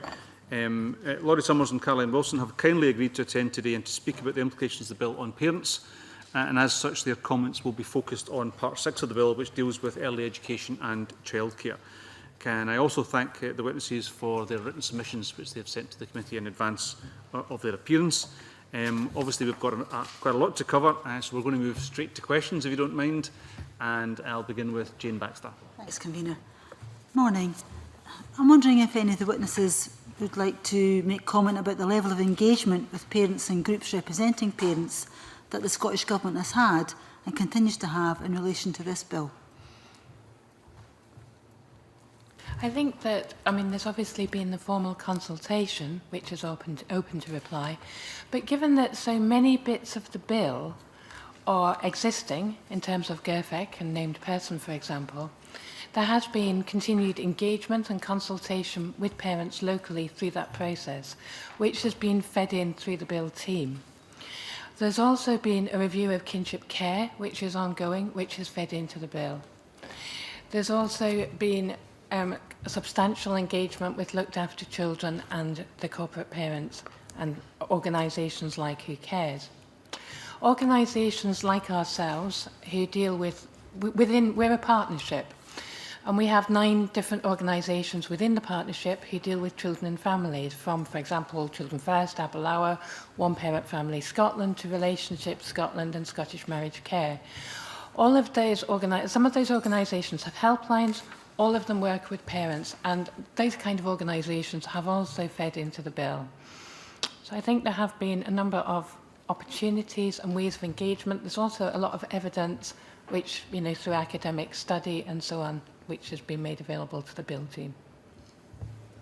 Yeah, I would just echo what Claire said in relation to engagement on the bill with families. I think the work that was done through the government ahead of the National Parenting Strategy, in particular, where over 1,500 parents were consulted about some of the key issues that affect them, and that's provided some really useful insights into the support that parents are particularly keen on receiving, and I think lends itself to some of the elements of the bill whereby the government has considered the kind of needs of parents and how those can best be addressed. And I would also just reiterate the point around, as well as direct consultation on proposals, it's really important that as part of that process we think about what evidence already exists in terms of research that's already out there. Examples from Highland, for example, in relation to GERFEC and the evaluations that have been done around the Pathfinders, that have really engaged families in terms of the impact of some of those proposals, and that all of that information needs to be brought together to inform the views from a parents and family perspective. Okay, Colin. Thank you, Convener. A couple of groups have been particularly critical of the named person service, Schoolhouse and Scottish Parent Teacher Council in particular, and they've said that the named person proposals seek to usurp the role of the parent. What do you feel about that? Do you think that's accurate, or? Can I come in? I don't feel that it's accurate at all. Parents' rights and responsibilities are firmly enshrined in law. I think if one reads the GERFEC guidance, for example, it says that named person is the first point of contact. And I would draw your attention, we regularly did Murray Pearls for Parents, which were representative of parents in Scotland. I think it was the 2010 Murray Pearl that said that 72% of parents don't know where to go for help. And that rises to 84% in deprived areas. So I think there is a real need for parents to know where to go for help.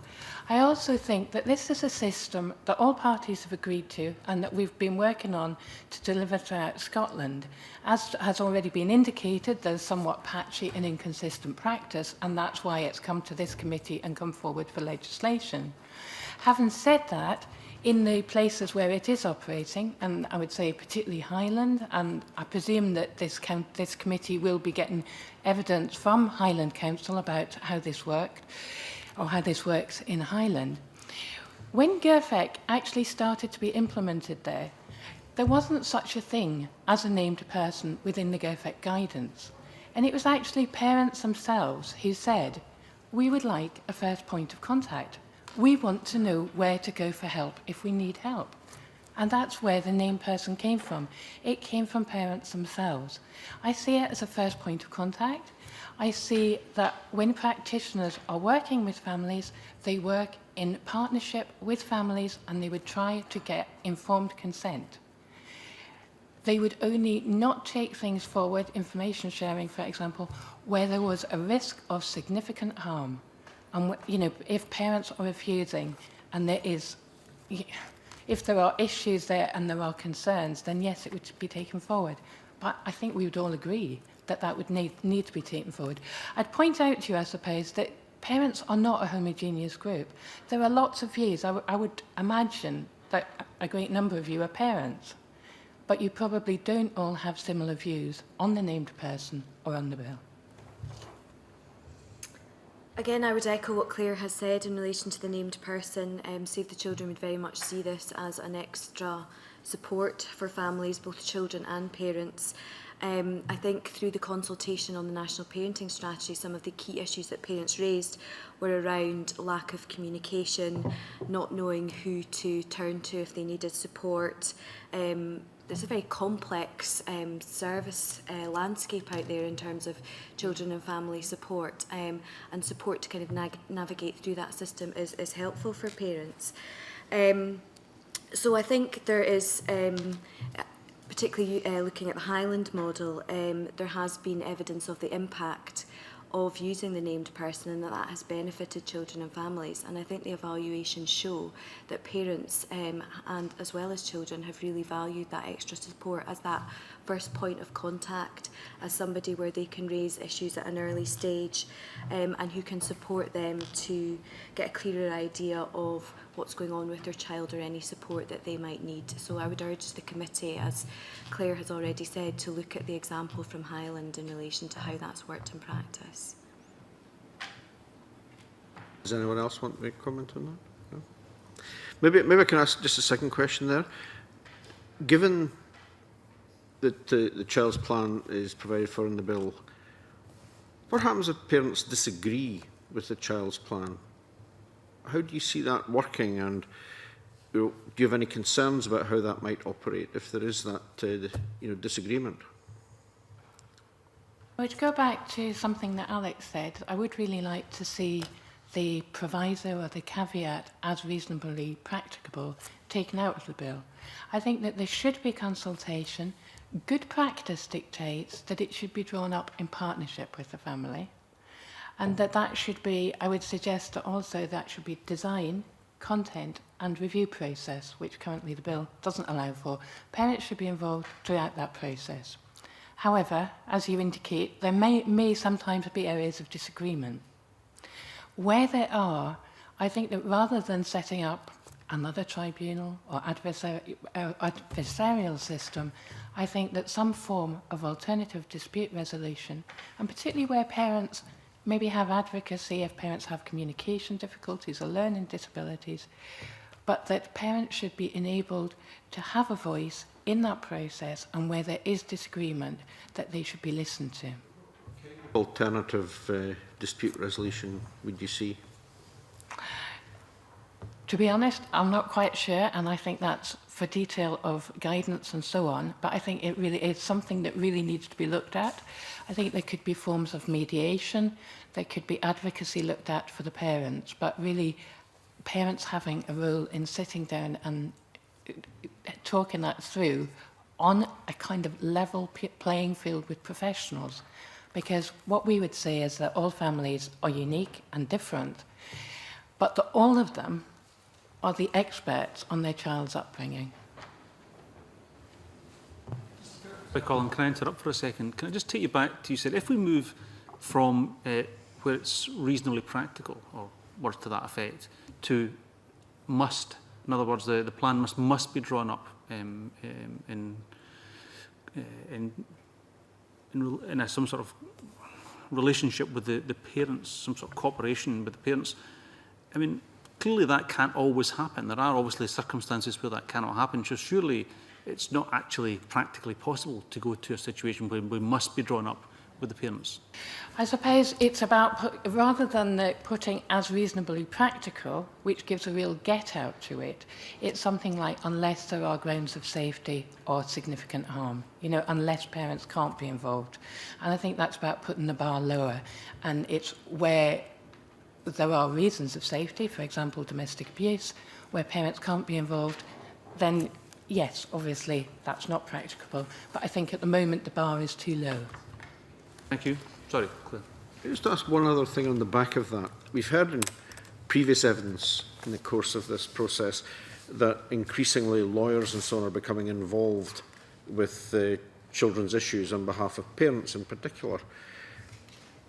Supposing there's a dispute with the child's plan and you've got lawyers involved in there, there's going to have to be a pretty robust resolution process. How would that work? I think that, I mean, many alternative dispute resolutions forms do actually involve lawyers, sorry, so that may be a route. I think that, I mean, at the moment the mechanism is judicial review, and I would imagine that that would still be a route that was available, and if it was, that's where the involvement of lawyers is paramount. I might just make a broader point, if I may, about the participation of children and parents within the bill as a whole and ensuring that their views are heard. I think there's a number of elements of the bill where it's really important that we are working with families in developing whether it's children's plans. If you look at Part 6 of the bill, there's a duty to consult with representatives of parents around how early learning and childcare services would be provided. Looking at the named person duties as well. And it seems to me that the way that the legislation is currently written, it's not kind of standard throughout the bill on how we engage and work with families on all these different elements. Unlike the Children's Scotland Act 95, which has a general principle around being children's views must be heard and taken into account. And I think it would urge the committee to look at whether that can be more consistent throughout this bill. Thank you. Jane? As convener, just briefly, I'd like to go back to something that Claire Telfer said, and I agree wholeheartedly that families operate in very complex environments, and it's quite a scary world out there for many families, and the named person could potentially have a crucial role to play in that. But do you think there's a need for the named persons to have additional training or knowledge given the circumstances that families operate in? I'm thinking particularly in terms of financial inclusion or welfare reform or housing. There are issues that impact on families that families need information on. Do you think there's a resource implication there? Yeah, I mean, I think as you've heard in the first evidence session this morning, the principle of the named person is very much agreed with, but some of the issues around the practical concerns, and I know that those were raised at last week's evidence session as well. Training is absolutely vital in relation to being able to support parents and families effectively. So yes, we need to look at how that can be done, and in the broadest sense when we're talking about supporting children's well-being. And that will have resource implications. But we must also remember that it's already working in many areas, and it's about building on that good practice and ensuring that consistency right across the country. I'd like to reiterate what Claire said, but particularly to say where it is working. Sometimes it's not about having all those extra layers of knowledge and expertise, and we wouldn't expect anyone to be the front. It is the first point of contact. So there is some training to be done, and some of the training to be done is about what other services are out there. So it may be that someone, as the first point of contact, if they're a health visitor or a teacher, and what Highland have found is that those people have said, this is the job we're paid to do anyway. We are about guidance and we are about the well-being of the child. And so, you know, it's a kind of, they welcome the recognition of that role and their job, but actually it allows them to then perhaps pass on to a more appropriate person, and as Claire has said, to help the parent navigate what can very often be a really complex system. Thanks, Convener. Neil. Thanks, Convener. In terms of childcare, both Save the Children and Parent across Scotland have welcomed increase in hours to 600 for 3 and 4-year-olds. I broadly welcome that as well, as did many of my colleagues in 2007 when it was first promised.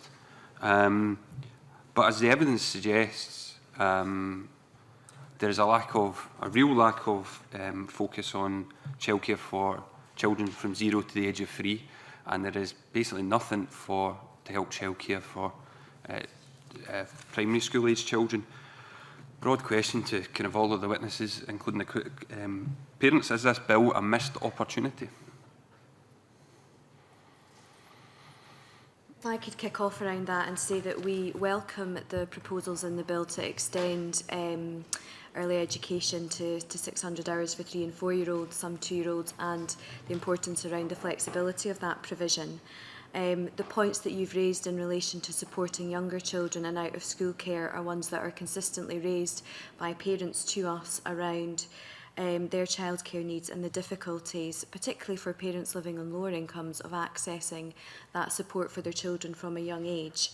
There are many issues around that, and yes, we would like to see the bill go further in relation to looking at the childcare system as a whole. So there's very welcome statements, I think, from the Scottish Government in the policy memorandum about seeing this as a first step and setting the stage for future developments in relation to childcare.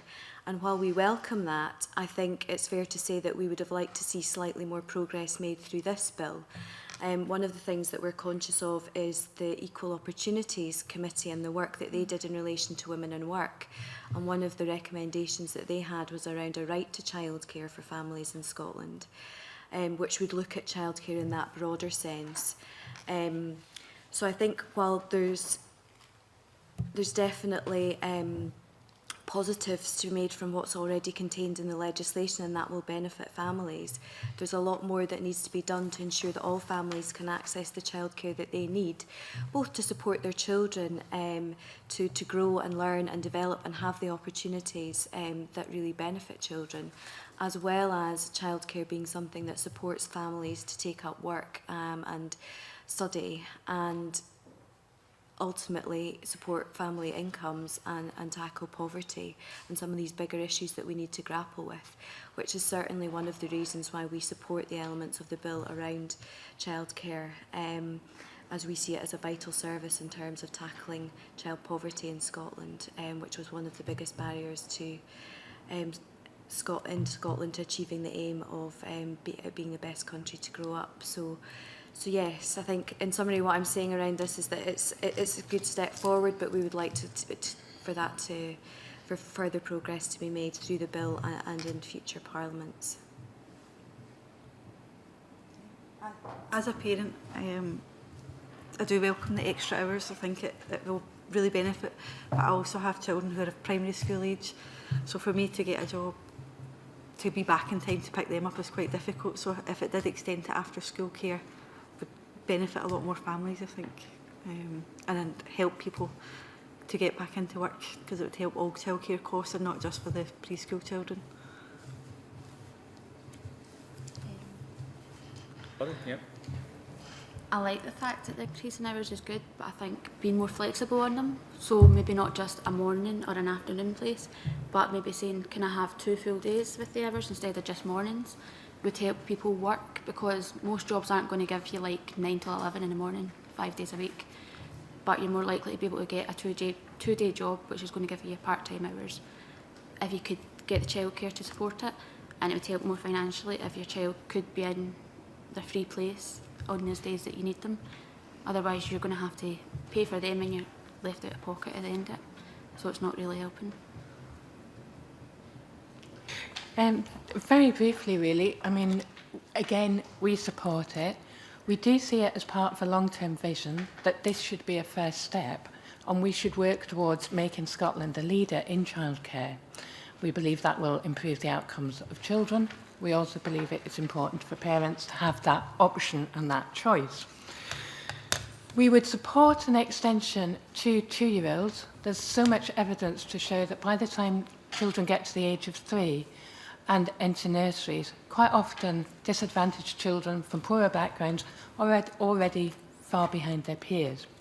We would also welcome, we would talk about out-of-school care, because, you know, childcare responsibilities obviously don't end when the children go to school. Parents still need childcare. We'd also say that around flexibility, there's an obligation to consult. At the moment, that is bodies representative parents. We would really like to see that strengthened, and that there should be consultation with parents, different family size and shape, because there's increasingly complex family structures throughout Scotland, but also particularly that it should include diversity, and particularly within that, disability. We know that I think it's 84% of parents, of working parents of disabled children who go out to work, rely on grandparents or other family members, because in terms of, I think it's 60% of that, 84% actually say that they are unable to find accessible childcare because of their child's disability. In terms of talking about it being a first step, I suppose we can debate about how big a step that first step is, but in terms of the provision for 2-year-olds, it's been mentioned, obviously the bill that was looked after 2-year-olds, I think it's about 1 or 2% of 2-year-olds in Scotland being entitled to early learning and childcare, and obviously in England we've heard proposals to go much further than that. You both mentioned it should go further in terms of provision of childcare for 2-year-olds. What would you like to see in terms of childcare for 2-year-olds? Save the Children has been calling for an extension to early learning and childcare for all 2-year-olds, starting with children living in poverty. There's a number of arguments for that. One is around the benefits that early education care services can have in relation to tackling, improving outcomes for children and tackling inequalities in the early years. There is lots of strong and compelling evidence around that. Save the Children's research, Thrive at 5, last year showed that children living in poverty were twice as likely to have development difficulties across a range of areas, whether that's communication, cognitive development, physical health, as their peers. And that's backed up by funding through findings from the Growing Up in Scotland survey, for example. And the evidence is really strong in terms of the gap that we can see between children living in poverty and their peers at that age.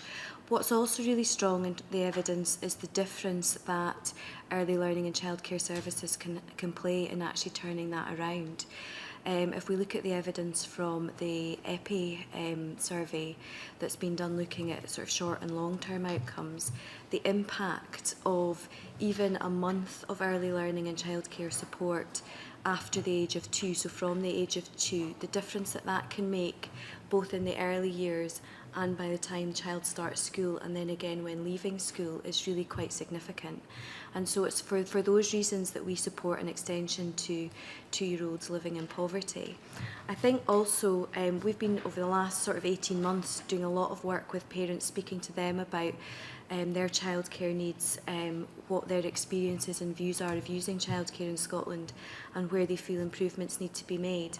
And we didn't ask specifically about an extension to 2-year-olds, but a really strong theme that's come out of those conversations is that the parents we spoke to, particularly those living in more deprived areas or on lower incomes, would really value the opportunity to use early learning and childcare services from a younger age, and that's about the benefits that it can bring to their children, and maybe Laurie and Caroline can say a little bit more about that.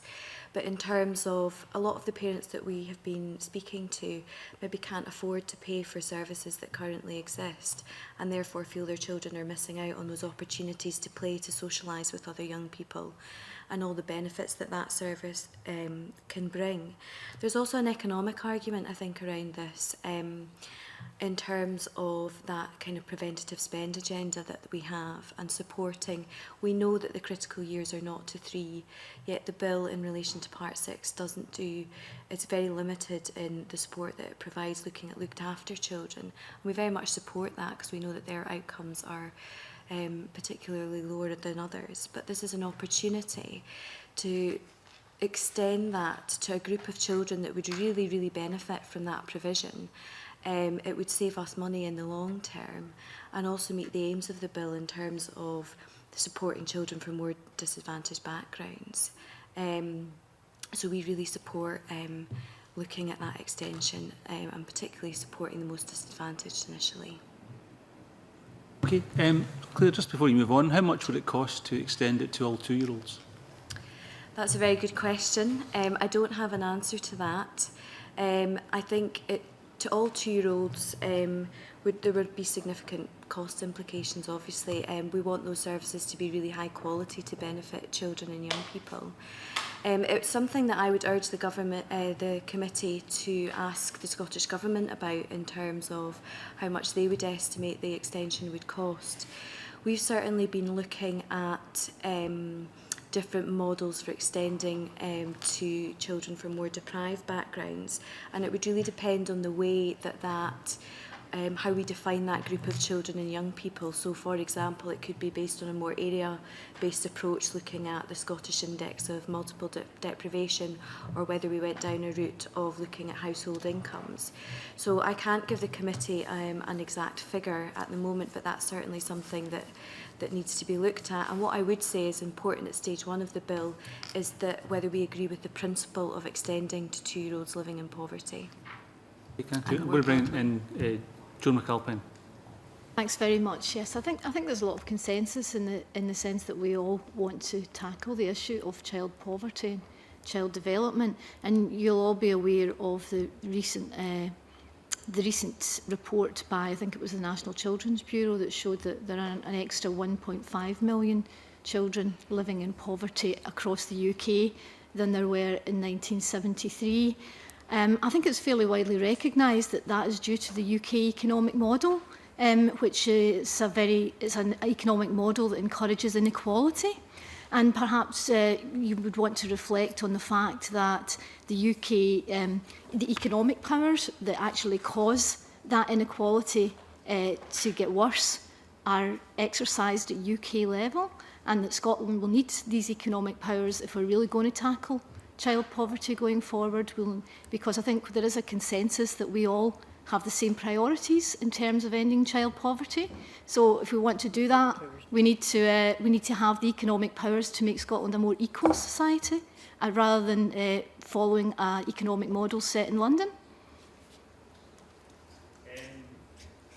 It's not specifically about the bill, so I think it's more of a statement than a question, so I'll move on to Liam MacArthur. If I could just make a point. Well, if you want to, yes. I was just in relation to, I think the point around poverty is something actually that is helpful to look at in terms of how does this bill support families in Scotland who are experiencing poverty or help us tackle child poverty within the existing arrangements for Scotland. Through childcare is definitely one way we would see that, both in terms of supporting children, but also in terms of if the flexibility elements of the bill are delivered, it could support parents to take up work and employment, and I think Caroline and Laurie can say a little bit more around that as well. I think we would also support Bernardo Scotland, who has talked about the wellbeing provisions in the bill, and how by enshrining well-being and how we think about supporting children and young people, the impact of poverty needs to be an absolutely crucial factor that's taken into account in relation to that. So looking at the Shinari indicators, and under included, the government has said that child poverty is included in that.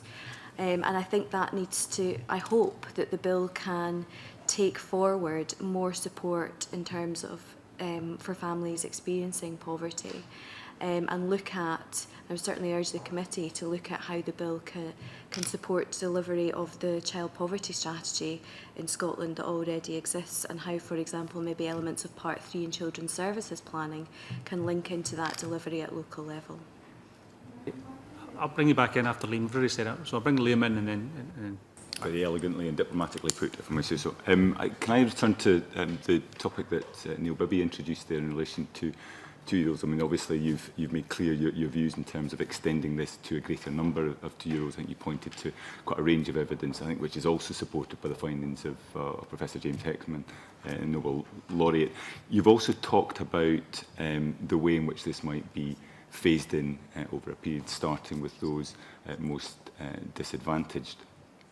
But also, I think, talking about the way in which even a limited number of hours per month can deliver a real advantage.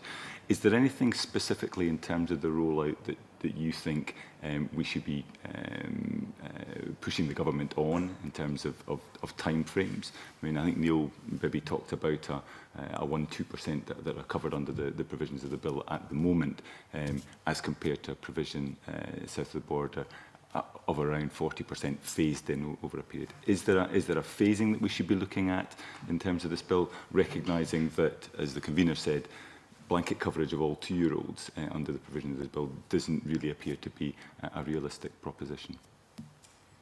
I think Save the Children's position is clear that we would support priority being given to children living in poverty, and we would certainly want to see that taken forward most immediately, and look at the ways how that, if that's possible. In terms of a time frame, we would say as soon as possible, and we'd urge the committee to look at what might be possible in this Parliament, but also looking towards the next Parliament as well, and how we might want to extend to younger children as well. So I think, yes, what's important is we agree the principle of younger children being able to access and have the entitlement to that support. And we would be supportive of a staged process if that is deemed the most appropriate way, given the kind of economic context that we're in at the moment. I mean, the convener's point about the resource implications of this are one I think we always need to be seized of, and while we're focusing on the principles within this bill, the delivery of it is likely to require changes to the budget. But in your view, should this be something that, as we look ahead to the budget later on this month, that we should be prioritising in terms of spend? Okay, thank you. Donna said I'll bring you back in briefly. Yeah, just to return to this point about resources, I think, again, we all agree that this is a good starting point and that we would all like to go further. But can you acknowledge that a Scottish Government, which it lives off a fixed income, which has no economic control, how do we find those resources, given that the UK Government has cut Scotland's money under its austerity programme quite considerably, and the Scottish Government has had to come in with sort of anti-poverty measures to address that, for example, increasing the budget for citizens' advice, bridging the gap in terms of council tax benefit that's been cut. So in terms of, we all agree that it's going to be very, very expensive to further increase early years care, even though we'd like to do that. How can we do that when we're living off a fixed income that's been cut by Westminster? I think, you know, obviously it's a political debate for the politicians to have. Obviously, at the same time, we'd like to see more investment in early years. I mean, I think, depending on the complexion of the UK government, there have been reductions in child poverty under some and not under others. I think the main fact is actually that we are dealing with poverty, and that this bill has to look at how it will link up and how it will improve children's lives. And I think that the points that Claire made about vulnerable 2-year-olds were well-made points, and I would agree with them. And I would also reiterate and perhaps reassure the committee, there's a clause in the bill that talks about appropriacy of the care for 2-year-olds. And a lot of the work where 2-year-olds are brought into the system, it may not always be appropriate for them to be brought into a nursery setting. You know, sometimes that is not what they need if they have added layers of vulnerability, and models such as community childminding, care in the home, and particularly work on parenting with vulnerable parents has really helped with vulnerable 2-year-olds and moving them up to narrow that gap in attainment between them and their peers. And I think that we have to look absolutely at what we're working with now. You know, some may campaign for one or the other, but what we're talking about now is children living in poverty, and we have to work with what we've got now. Okay, Liz Smith.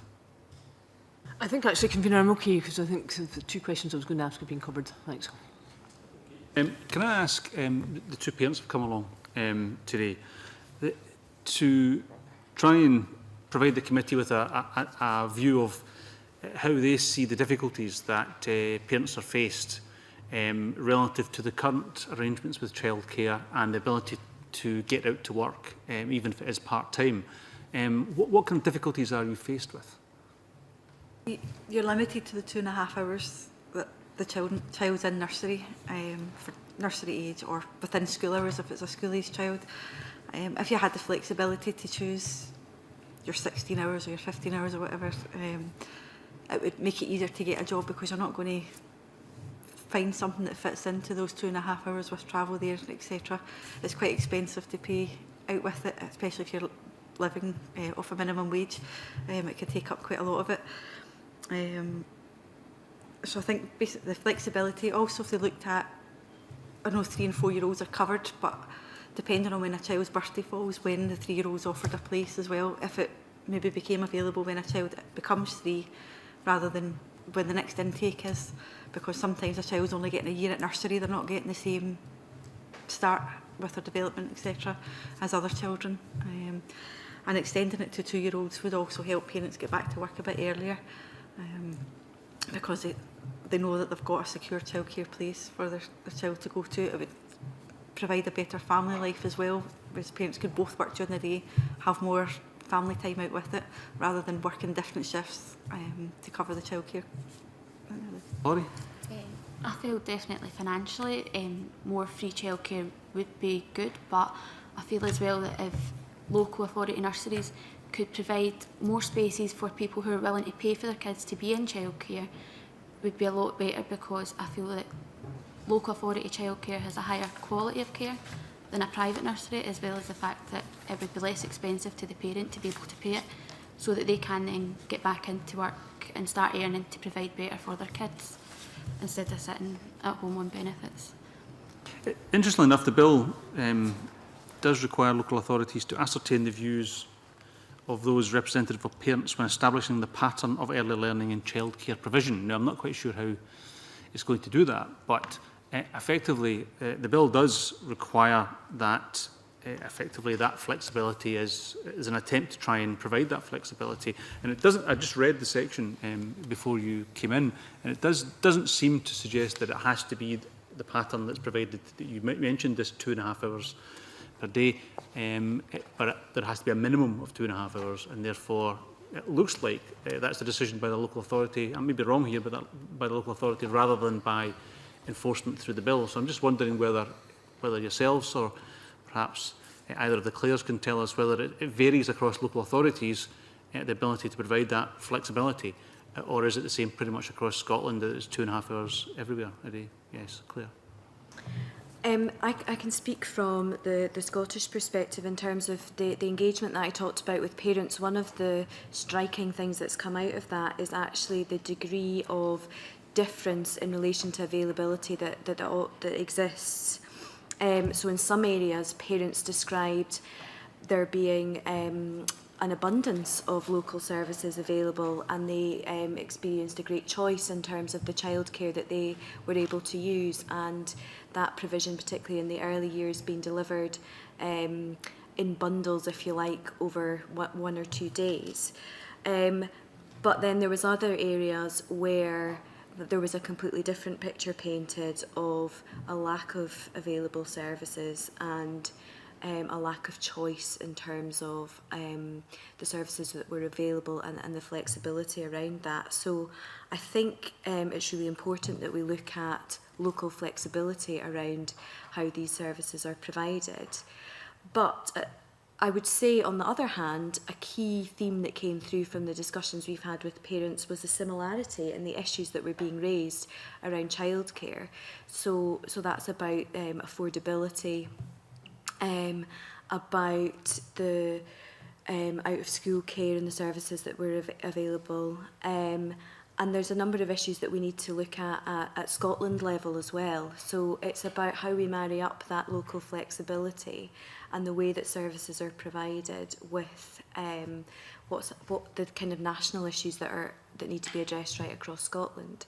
So I think from Save the Children's point of view, consulting parents locally about their needs and what would support them is a really positive step forward. We would like to see that extended not just beyond the early years to out of school care as well, and we think that would be a really positive step forward in terms of better understanding services that are available at local level in relation to out of school care, and also being able to understand parents' needs and demands better at local level, which would help planning of those services at a local level. And I think that's something that parents would welcome as well. The policy memorandum is quite clear. It says that improving the flexibility of provision in response to identified local need. As I said, I won't repeat what I said about the bill earlier in terms of its the fact that local authorities will have to ascertain the views of parents, etc., in terms of flexibility. And the explanatory notes state that the increasing flexibility will require a reconfiguration of services in response to locally identified need, and this will be achieved incrementally. So clearly that is the intention of the bill, is to move in that direction, to provide that flexibility, but clearly, as I think we all agree, you can't do it overnight, you can't do it instantly, so there is a determination on behalf of the bill to move in that direction. Is that not to be welcomed? Yes, Claire? Yeah, it's very definitely to be welcomed, but when we've heard the kind of needs that people have, like the unusual fact that parents still need childcare once their children are in school, but that's not accounted for anywhere. At the moment, the obligation to consult is to consult parents of under 5-year-olds. And even if at the moment we can't provide the childcare of the standard, of the quality, well, not of the quality, but we can't extend it to as many parents as we'd like. If we're to have a long-term vision, then we need to see what it is that parents want, what it is that would help them with childcare, what it is that would help them go to work, get out of poverty.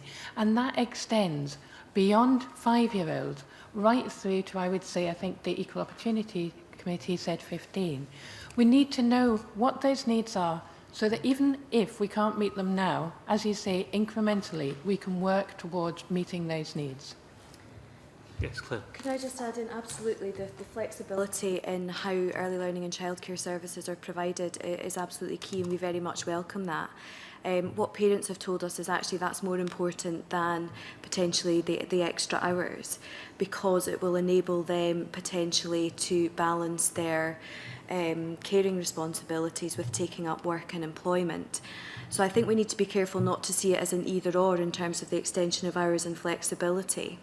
In the initial proposals that were brought forward by the Scottish Government in relation to flexibility, they talked about having minimum standards and what could be achieved around that. Now, my understanding is that at the moment, local authorities and other providers could choose to deliver early years services in a different way, in terms of it doesn't have to be the 2.5 hours over 5 days.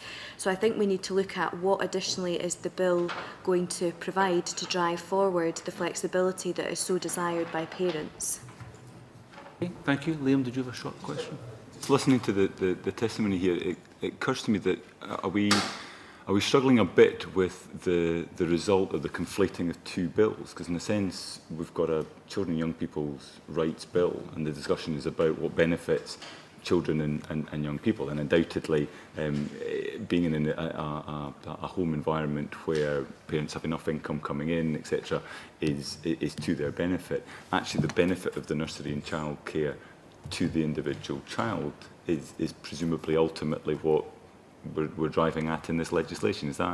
Would that be fair? And the incidental benefit in terms of allowing parents to go out to work is more incidental than actually the direct benefit of the child getting the cognitive development and the socialising skills and all the rest of it that perhaps comes with nursery and childcare provision. I mean, yes, absolutely, we should be focused on the benefit to the child. I think we also need to see the family in the round and look at how we provide a service that benefits children but is also benefiting the wider family as well, to deal with some of the issues we've been grappling with that the parents have raised about access to work and how they can balance their caring responsibilities. So I don't I don't think we should separate them as such. I think we should look at how the best way to support families in the round. And the benefits of early learning and childcare, as well as out of school care, are the benefits that it can bring, the number of outcomes that we want to achieve for families in Scotland can be delivered through that one service, you know, both in terms of the benefits it brings to children's learning, development, tackling inequalities, in addition to the benefits it has around supporting parents, maximising their income and tackling poverty. So I think we need to look at it in that much wider sense, and also potentially with the early years, specifically looking at the savings that it could bring in terms of supporting children from a young age, and looking at that, preventing issues in the longer term from escalating. Thank you, Convener. Could I ask a little bit about the bill and in the area of the definitions of types of parents, and specifically corporate parenting? The term has come up quite a bit over today's evidence and last time, but it's likely Schedule 3 of the bill states that corporate parents at all the public bodies listed Schedule 3 of the bill. And it was just to ask whether you felt that there was the creation of these many corporate parents as such would lead to confusion and tensions with the parents of looked after and vulnerable children. I think that Duncan already outlined that perhaps there needed to be some amendment or thought given to schedules of the bill. And we would back that. I think that there are people who are directly in contact with children who are looking after them on behalf of the state, who have particular duties and responsibilities and should, as far as possible, be acting like a good parent. You know, that they should be acting like, hopefully, the rest of us are acting and giving children that care. There are others who should be taken cognizance of looked after children, and probably other children as well, within their responsibilities. I think that there are a number of confusions sometimes. Some looked after children, there's a huge variety and complexity of status, from children who are looked after at home, kinship carers and so on.